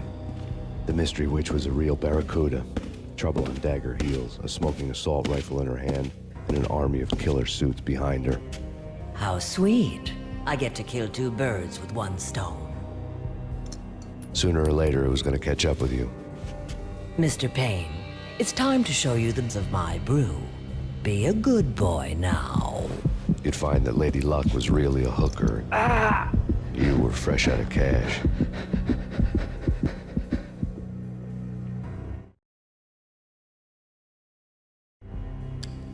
Gentlemen, we're done here. Take me to Cold Steel. She had just given me an OD of Valkyr. I could feel green fire eating my brains. They turned to steam. They did a fade on me. A chance. The witch had got me just as sure as if she put a gun to my head and pulled the trigger. The shadows rushed me. Bruised mugshot faces hungry for revenge. They knew my weak spots and closed in for the kill. The floor turned into a vortex of green blood. I fell. The flesh of fallen angels.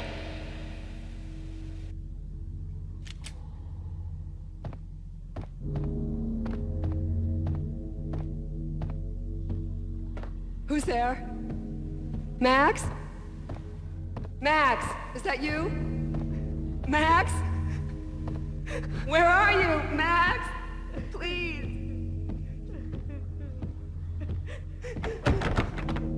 No, please, Max, no. I'm sorry. Please don't, Max, no. Please.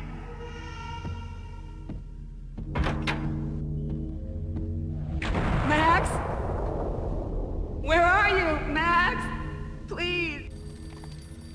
The letter was staring at me.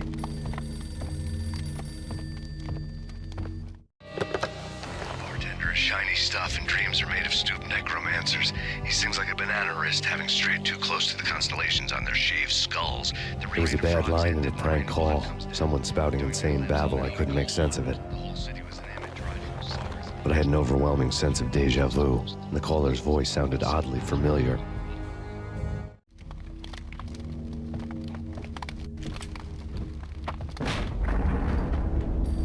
The weird piece of paper looked dangerous. There was something disturbingly familiar about the letter before me. The handwriting was all pretty curves. You're in a computer game, Max. The truth was a burning green crack through my brain, weapon statistics hanging in the air, glimpsed out of the corner of my eye, endless repetition of the act of shooting, time slowing down to show off my moves, the paranoid feel of someone controlling my every step. I was in a computer game. Funny as hell, it was the most horrible thing I could think of. Don't lose it. It's Valkyr. The drug. Snap out of it. Try to remember. It was a bad line in a prank call, someone spouting insane babble. I couldn't make sense of it. But I had an overwhelming sense of deja vu, and the caller's voice sounded oddly familiar.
Max, something happened at the office today.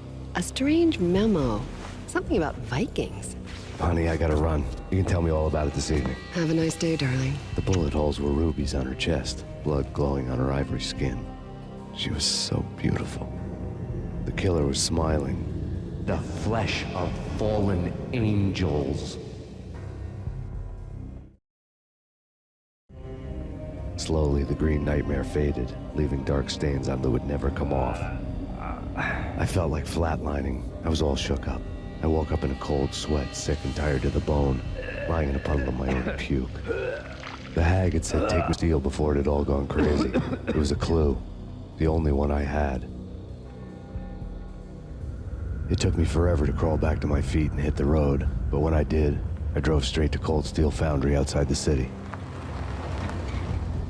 There was a whole lot of action around the place for a freezing winter night. Trucks coming and going, men running. I had the drop on the mystery witch. She thought I was dead. I was on her blind side. I was going in. The bad trip had put me in a crazy mood, adrenaline pumping through my aching veins. Staggering on the mill roof in ice and snow and wild wind, I was a ninja.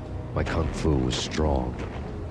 I wasn't kidding anybody. At best, I was Superman on Kryptonite about to fall highlight, down to where it was all going down. A half-abandoned industrial area in the middle of nowhere. The factory was a perfect front for any number of illegal activities.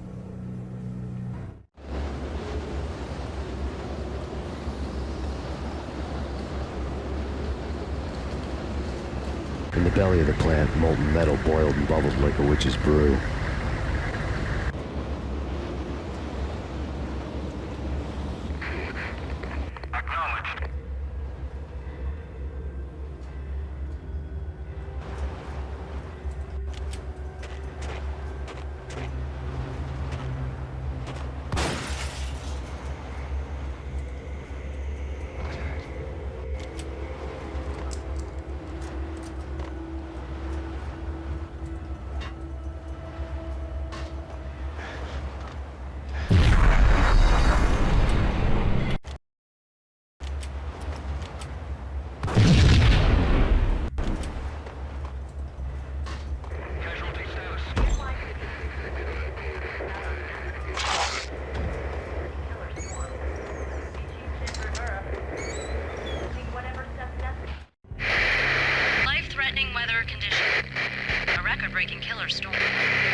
night, snow fell like confetti over the Devil's Parade.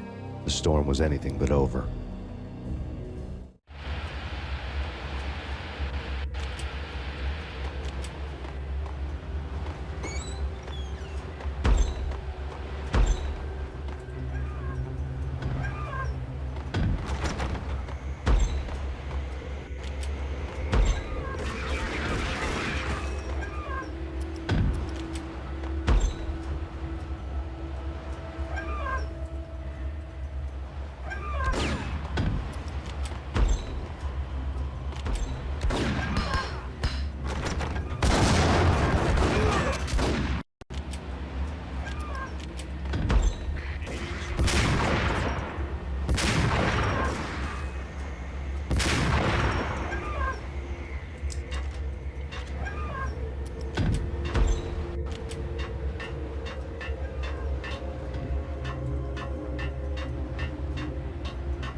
Can you believe it? I bet they sleep with their rifles. Shoot to kill!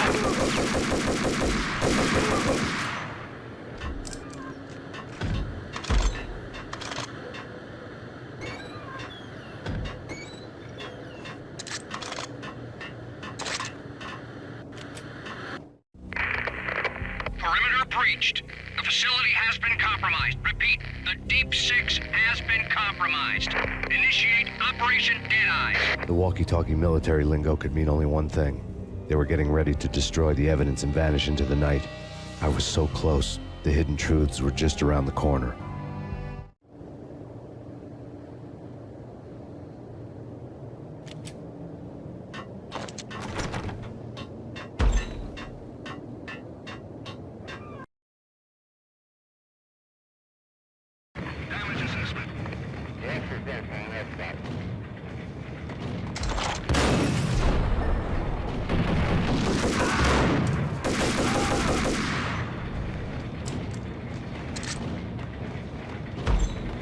The folder on the table told the grim tale.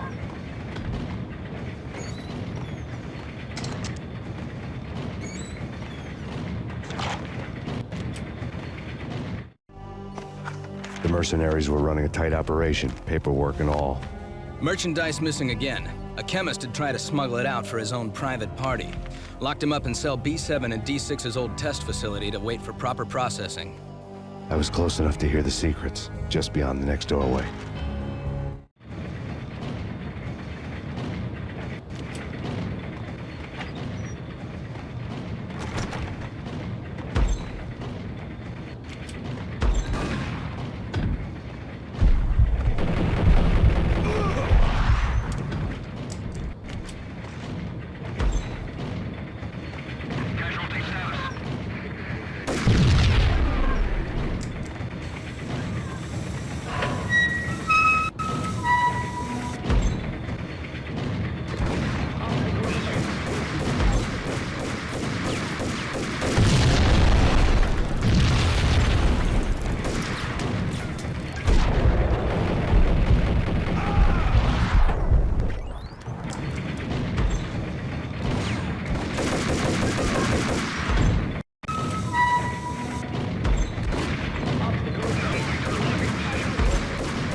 The monitor showed me the way.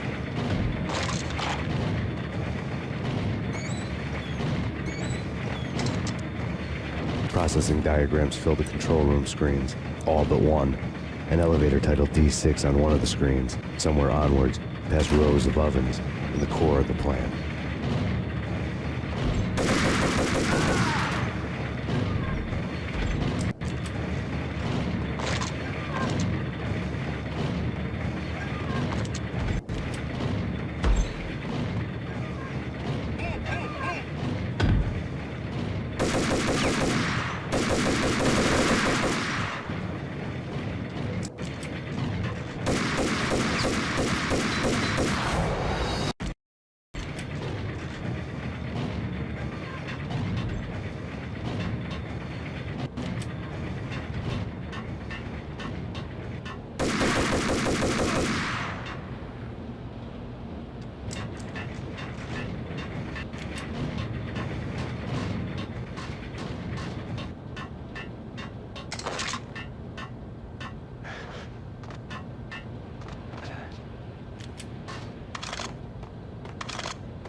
Possible infiltration in progress.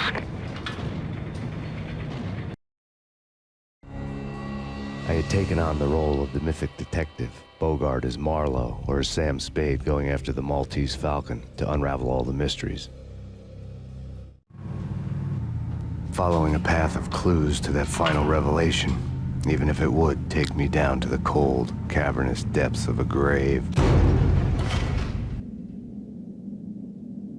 You can't do this! My men are still inside! Do you have any idea why this is called Operation Dead Eyes?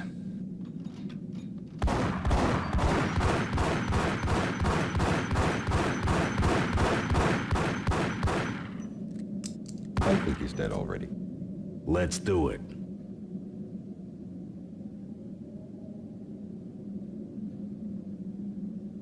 Attention all personnel. The self-destruction sequence has been initiated. Evacuate the complex immediately. company. The self-destruction sequence has been initiated. Proceed to the nearest exit immediately.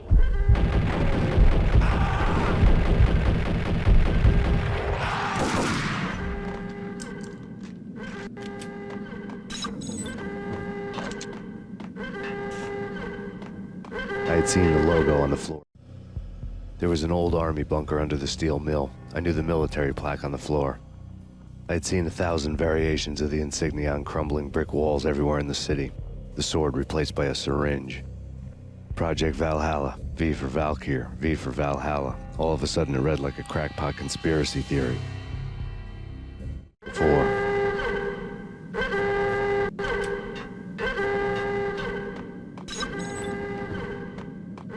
Abort! The self-destruction sequence has been initiated! Get the hell out of here! The place is gonna blow! Move! Run! Move!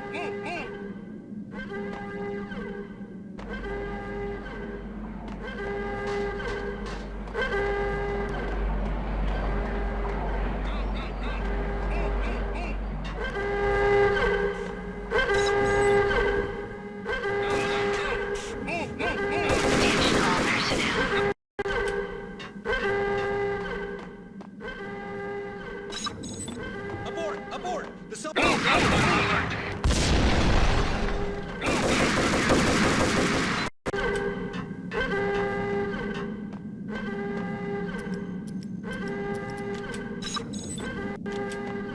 Abort!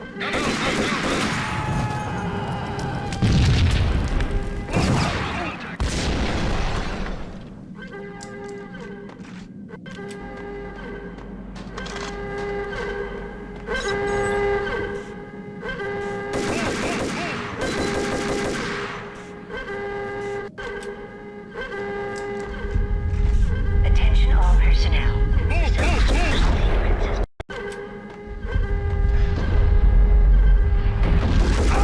Attention all personnel.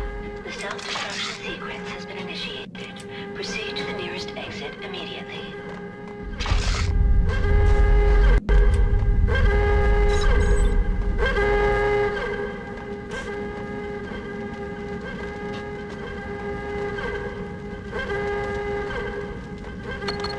Like everything else in the Valkyr case, the door code was a mystery to me.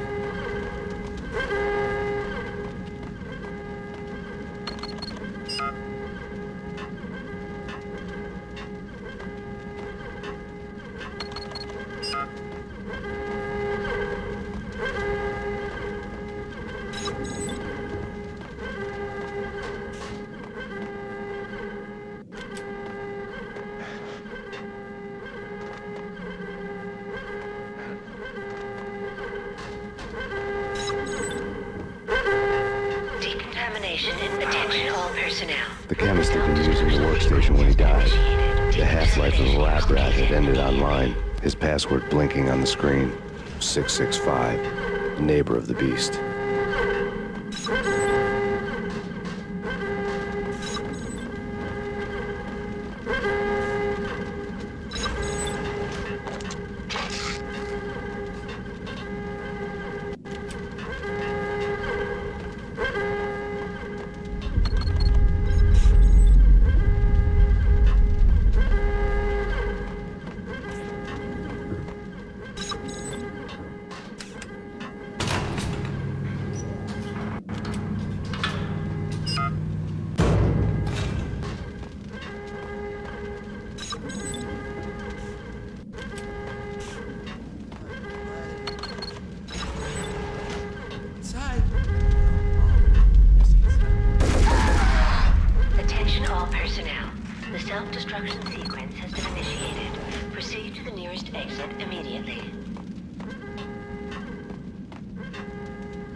In here! Hey! Thanks. I thought I was gonna die in there for sure. I need you to get me through the decontamination chamber airlock. You're crazy! No way! The place is blowing up, for Christ's sakes! Either that or back to the cell. Your choice. Okay, I'll do it. I'll do it.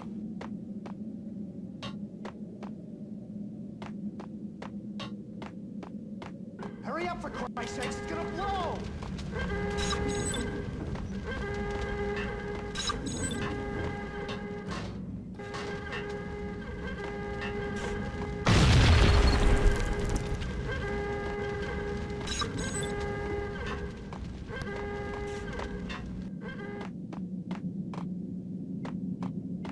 Attention all personnel.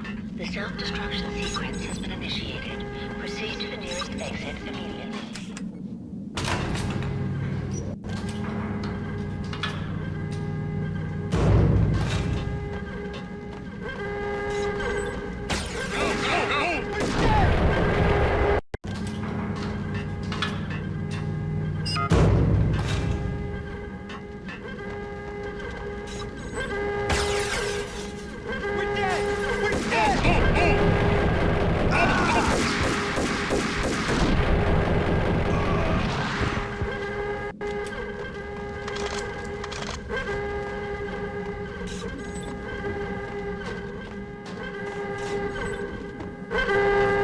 Get in! I'll punch you through! Decontamination in progress. Fast! Decontamination.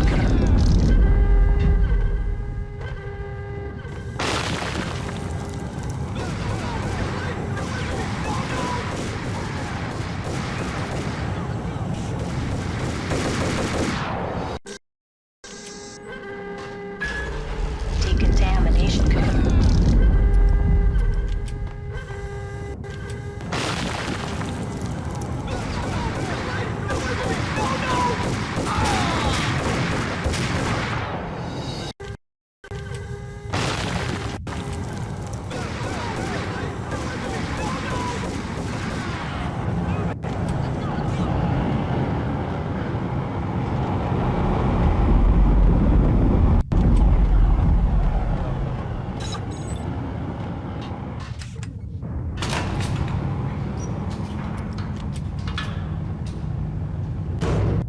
I was caught in the middle of the deadly web that was the Valkyr case.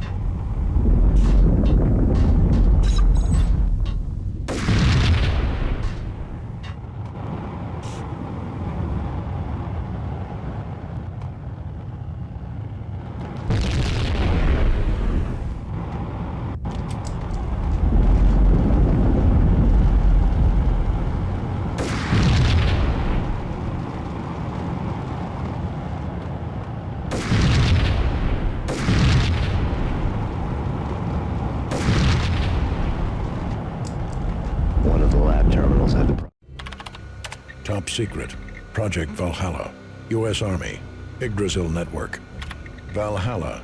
The otherworldly place in Norse mythology where the bravest heroes spent their afterlife feasting and fighting forever. Their wounds miraculously healed night after night. Valkyr.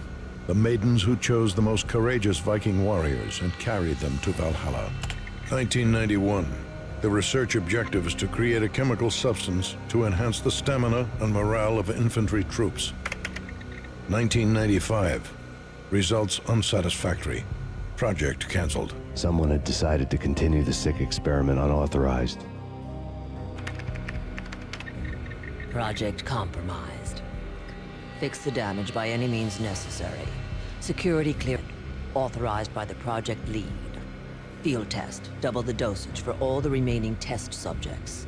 Observe and record the subject's behavior in an urban setting. The drop-off point was my old address in New Jersey. The file dated 3 years.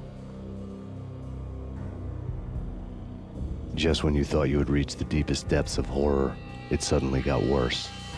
How to turn off that small voice inside your head that started to whisper that you should be glad that now, if not before, your revenge was justifiable on any conceivable moral scale. That small voice proved, beyond any doubt, that I was damned. Project logo on the screen. The dagger-heeled woman had come and gone a long time ago. There was nothing more for me here. The bunker's name was acting as a self-fulfilling prophecy.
Piece together a jigsaw, and the final picture is you finishing that same puzzle. A mad, green-eyed killer standing behind you. An urban legend come true. The Project Valhalla test subjects had been the mad junkies who had murdered my loved ones. The rest was simple body count math. It all pointed to her. Ms. Valkyr. The factory went up in a fiery inferno behind me. All my leads were dead, turned to smoke and dust. I had lost my way. I hadn't slept in a million years.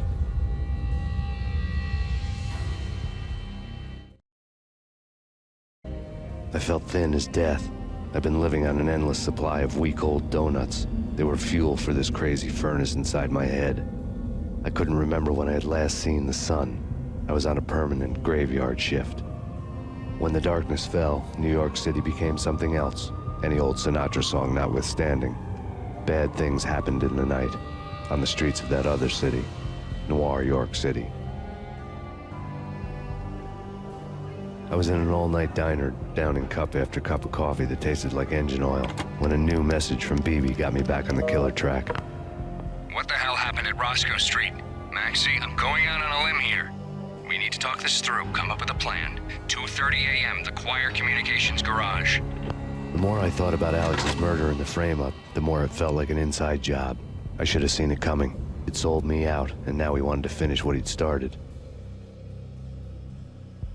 The garage was dead.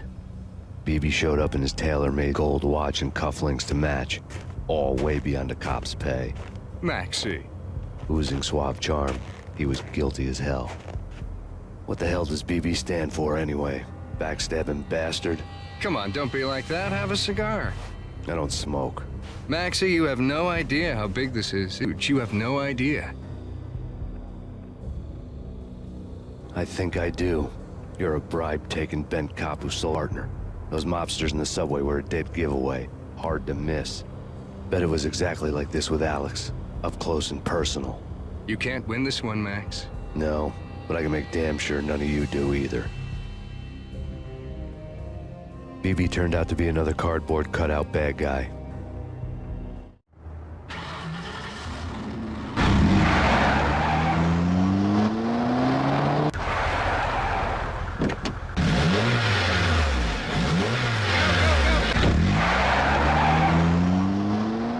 Bad cop on the take, a cowardly right-hand man fleeing from the scene, leaving his paid thugs to do his dirty work.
Reports of a fire at the Punchinello Manor in Westchester. The manor is the home of Angelo Punchinello, the alleged head of the Punchinello crime family. The police are now saying, contrary to their earlier statements, that Max Payne is still alive and at large. He continues his vendetta against the Mafia, of which this last act of arson is attributed to. I had no recollection of setting any fires, but I did remember the flames.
payphone started to ring.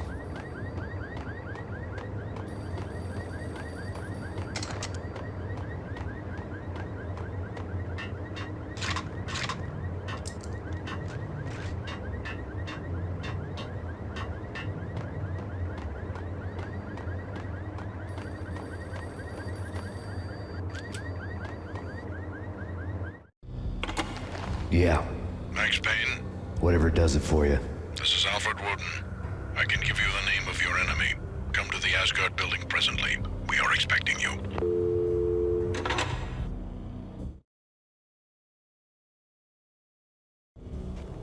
Woden was waiting for me on the steps of the old building. Mr. Payne, let's go inside. The others are anxious to begin. The others? Despite the general perception, this building actually predates the City Hall by 2 years, thus being the oldest municipal building still in use here at the foot of the Brooklyn Bridge. No kidding. The old man played tour guide as he led me through a dark dome. The answers I was after loomed large ahead. Mr. Payne, I would like to introduce you to my colleagues in what we call the Inner Circle. You've been watching too much X-Files. You have seen the files on Project Valhalla. We can fill the gaps, provide you with the information missing from those files. We were all involved in the early stages of the project during the Gulf War. What's the catch? Very much like to blow this thing wide open, but our hands are tied. Her name is Nicole Horn. She was the key figure in Project Valhalla. When the funding was discontinued, she simply refused to quit. She knew exactly what she had in her hands. Nicole Horn is the president of Acer Corporation. She has more than half the city in her pocket. This must be kept under wraps. If you try to go public with this, we will deny any knowledge. We need you to take her out. Afterwards, we can protect you. Make all the charges go away.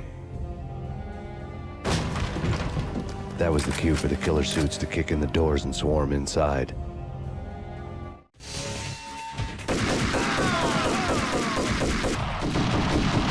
It was an impressive floor show, but I decided to leave early anyway. It was only a one-story fall. Lucky me.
One of the monitors showed what was left of the Inner Circle. Cover me. I'm going in. On screen, the so-called corpse of Alfred Woden stood up. miraculously waking from his dirt nap, looking smug among his dead pals. In the land of the blind, the one-eyed man is king. I didn't know how he pulled it off, but it was a pretty slick way to get out of all his promises. Most of what he had said fit too well to be a load of crap.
And what is your answer to those saying that he is actually providing a service long overdue to the city? This crusade nonsense has gone too far. He's out of control. It must stop.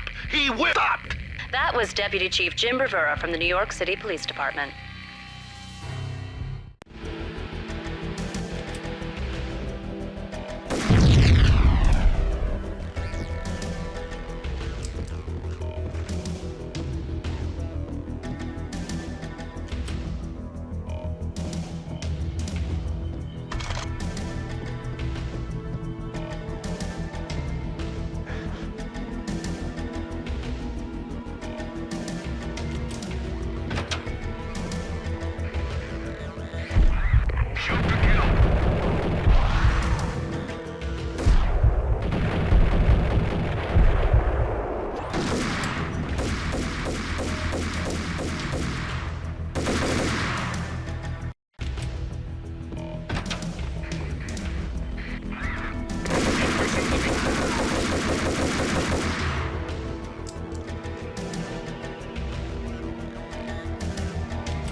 A videotape lay on the desk. Nicole Horn had blackmailed the inner circle into silence. The tape came with a curt extortion note on a piece of expensive paper. I remembered Candy Dawn taping her clients in action on the side, selling the tapes to the highest bidder. I was sure that kinky sex was nowhere near Alfred Woden's worst sin. But I had a feeling that when this was over, any collateral would come in handy.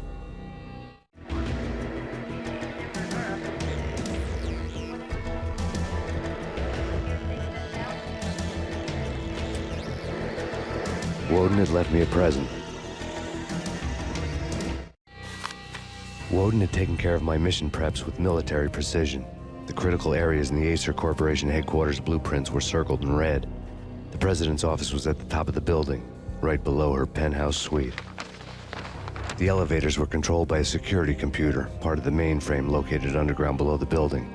The high-rise was sealed as tight as a sci-fi fortress.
Cassidy and the Sundance Kid. My heroes and going out with guns blazing. Never heard of it? No? Okay, newer stuff then. The Usual Suspects. Where Spacey walks out of the police station and suddenly loses his limb. Or 8, 7, where Brad Pitt gets to that head-sized blood-soaked cardboard box. Now I know. Freaking zombie demons from... It gets to that head-sized blood-soaked cardboard box. Yeah.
I had dreamed of revenge.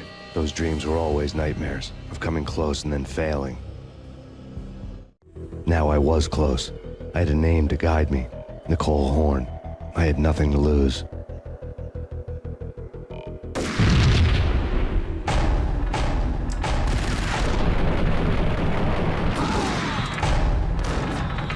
The Inner Circle had quite a track record.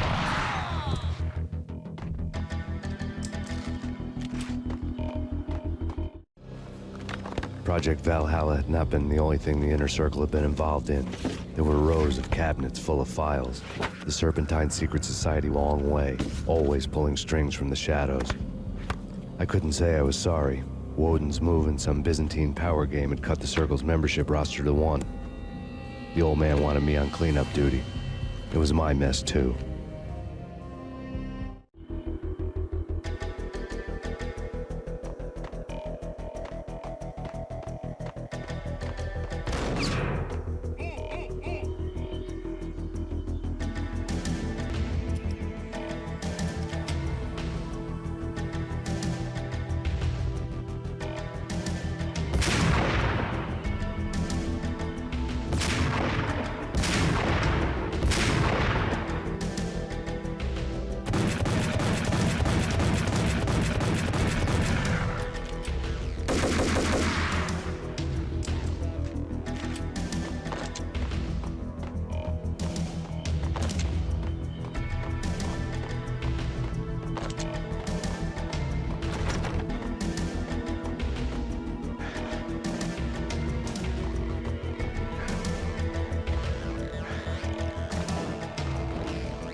CIA, FBI. You've seen one, you've seen them all. Sure.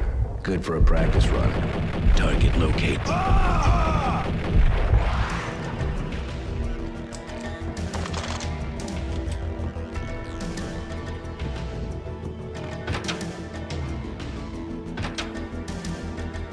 Take him down. Shoot to kill. Let's finish this.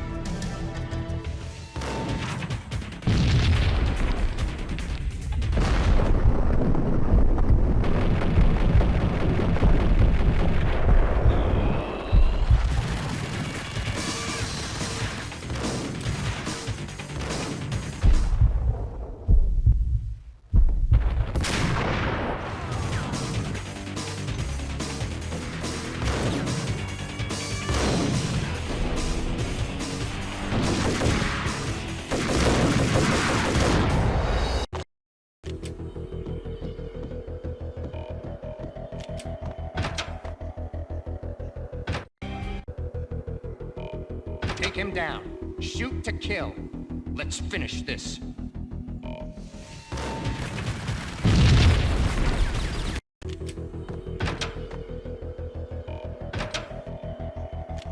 Take him down. Shoot to kill. Let's finish this.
Mine wasn't the most original approach to the problem. It wasn't as if it hadn't all been done before. An eye for an eye, the first principle of revenge. Old as dirt, still going strong. The cardinal rule in going after someone with an intention to kill was not to make it personal, which it almost always ended up being anyway. It did with me. I took my time, cruising around the city in the snow. There was no hurry. I knew what I had to do now. I took my time, thinking about it, building up the rage. When I was ready, I parked the stolen wheels at the front entrance of the Acer Corporation headquarters, got out, got in, got cracking. I had a bullet with Nicole Horn's name on it. I had 10,000 bullets with the Hag's name on them. She had ultra-high-tech security systems, enough mercenaries and weaponry to start World War III. There was no fear. New York disappeared behind a veil of snow. I had crossed the threshold. This was her domain, sleek and sexy and soulless, all glass and steel. A place of color-coded security key cards, metal detectors, and surveillance systems.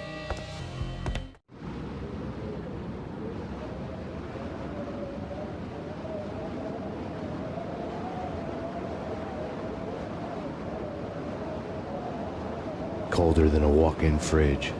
Cold as a gun.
Mona, looking good.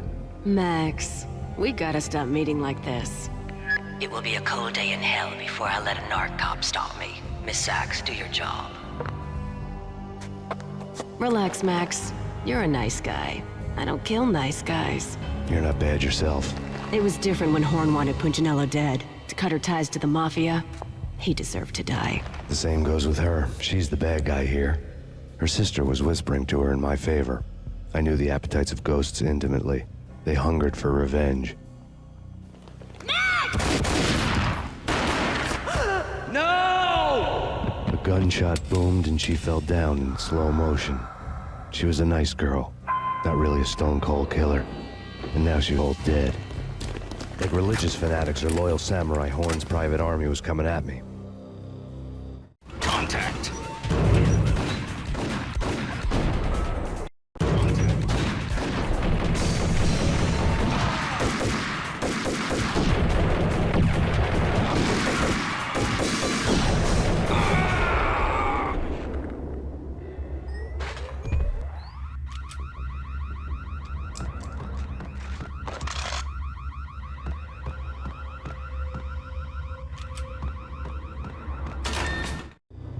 When the elevator came back down, Mona was gone. There was a lot of blood, but no body.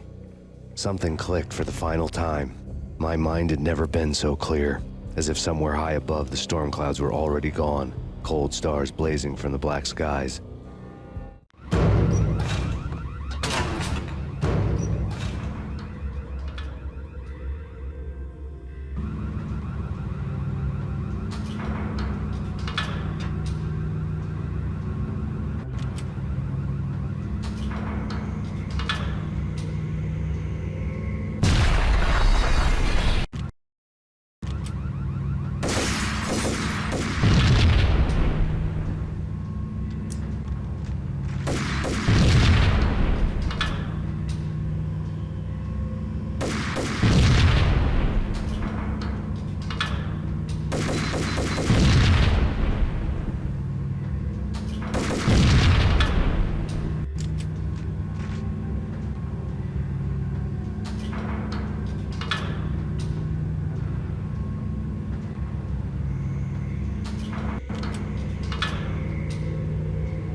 Action movies, and I'm... What?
I had elevator access to the mainframe. From there, I'd be able to override the security locks and get to her office.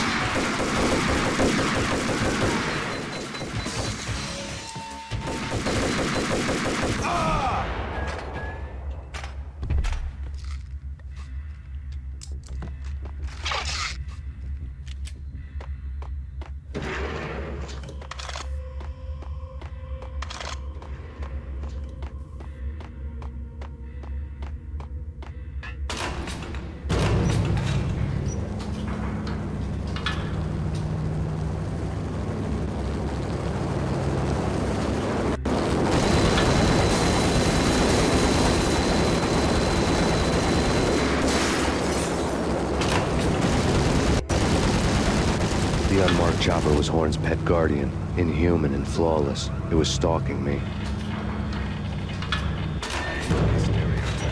I'm not a cold-blooded killer. I'm a nice guy. Kill the bastard! Kill the bastard!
All Horn's locks were now offline. All bets were off. The elevator would take me all the way up.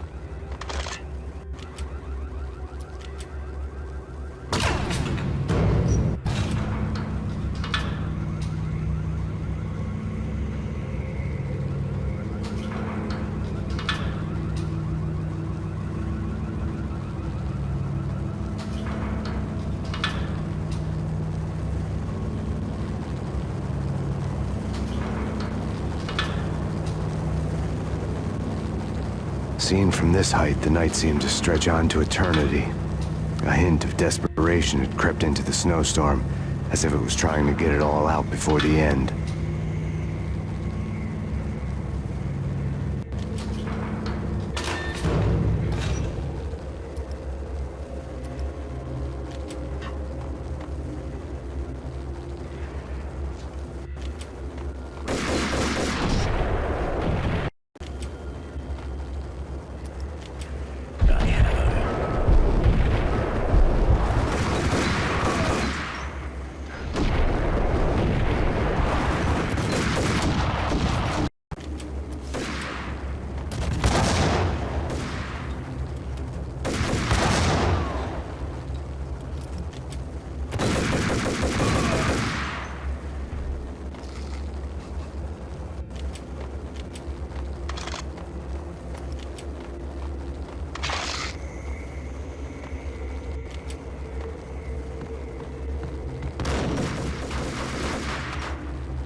Horn's personal computer was on. And there was a neat stack of expensive paper. Hacking through Horn's computer would have unearthed files of criminal plans, strategies for world domination, spy helicopter reports, illegal wiretap recordings, internet porno, all of the above. Take your pick. I really didn't care anymore.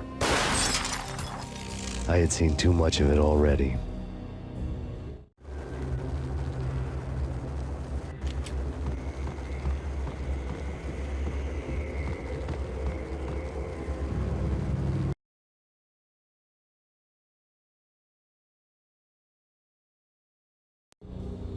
Valkyr had been meant to be a white-winged maiden that would lift you to a warrior's heaven, but it turned out to be a one-way demon ride to hell.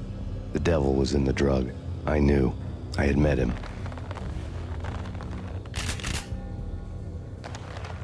And now I was gonna kill her. The queen of the underworld who had tried to lift herself a bit closer to heaven with her drug money. No begging, no bribes. She knew better. Honor among killers. We who were about to die. Both of us knew how this would end, in pain and suffering. All this because your wife stuck her nose into things that were none of her business.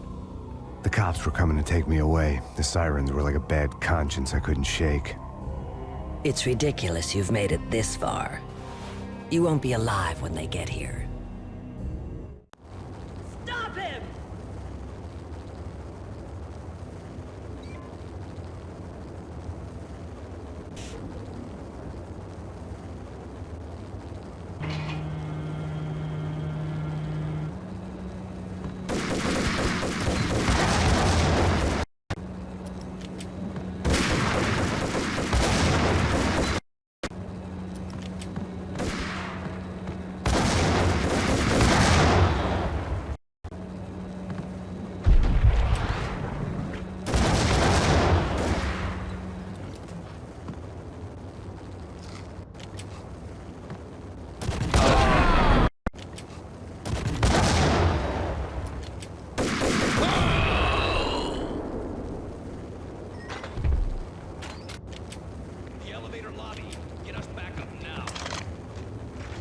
Max Payne, this is futile. A waste of time. The deaths of your wife and daughter were necessary. Inevitable. It is done. You cannot bring them back. Nothing you do will make it any better.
Max Payne, you are fighting a losing battle. You cannot survive this. You will die. Stop fighting. Make it easy for yourself. Accept your fate. You will die here.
You have lost.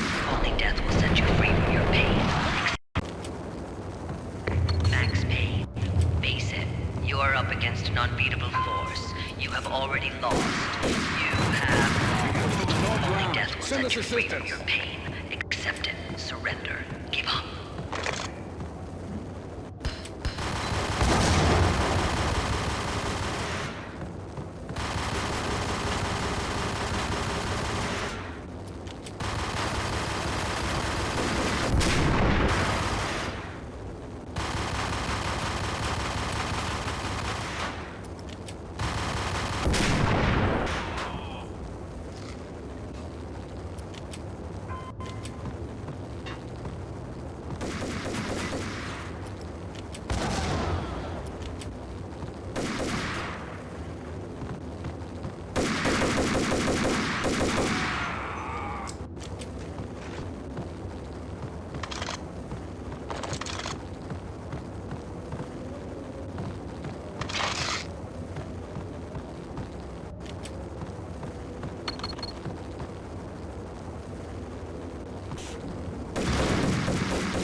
Attempting to land now. It's gonna be tricky.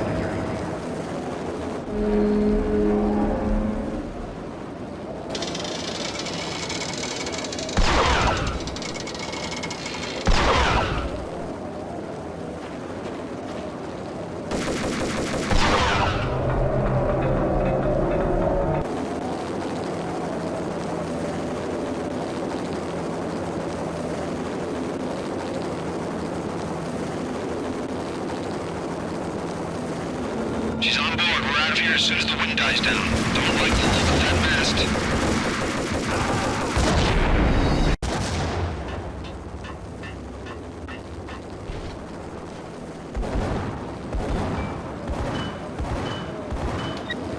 Roger that. Attempting to land now. It's gonna be tricky.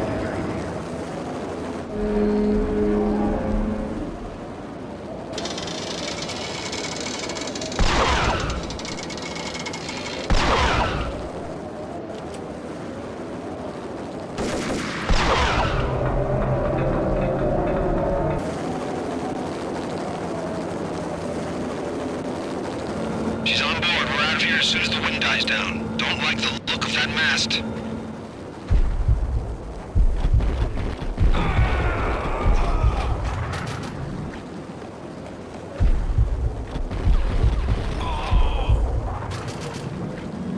Lift off in 1 minute.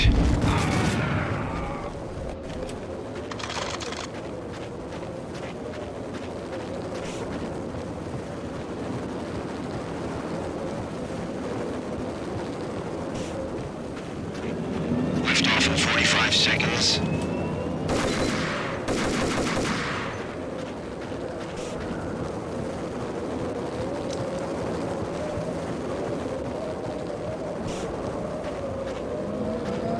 Seconds to lift off.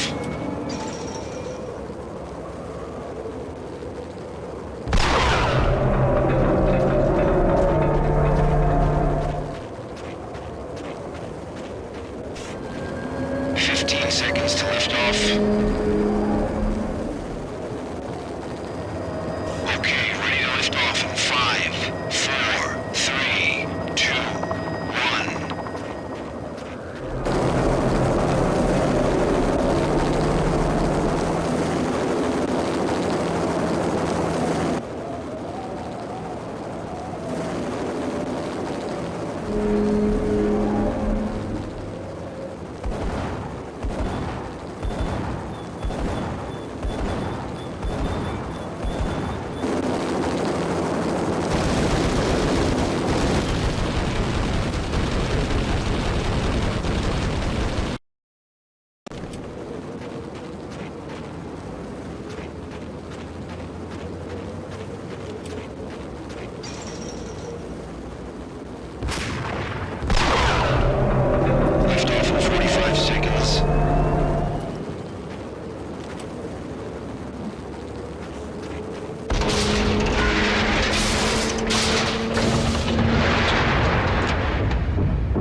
They were all dead.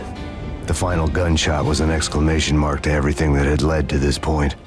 I released my finger from the trigger. And then it was all over. The storm seemed to lose its frenzy. The ragged clouds gave way to the stars above.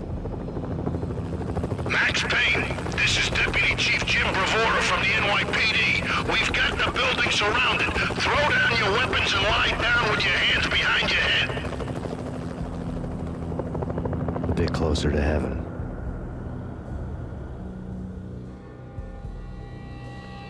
The cops' voices were distant and muted. Freeze! NYPD! Hold it right there! My ghosts released me from their haunting.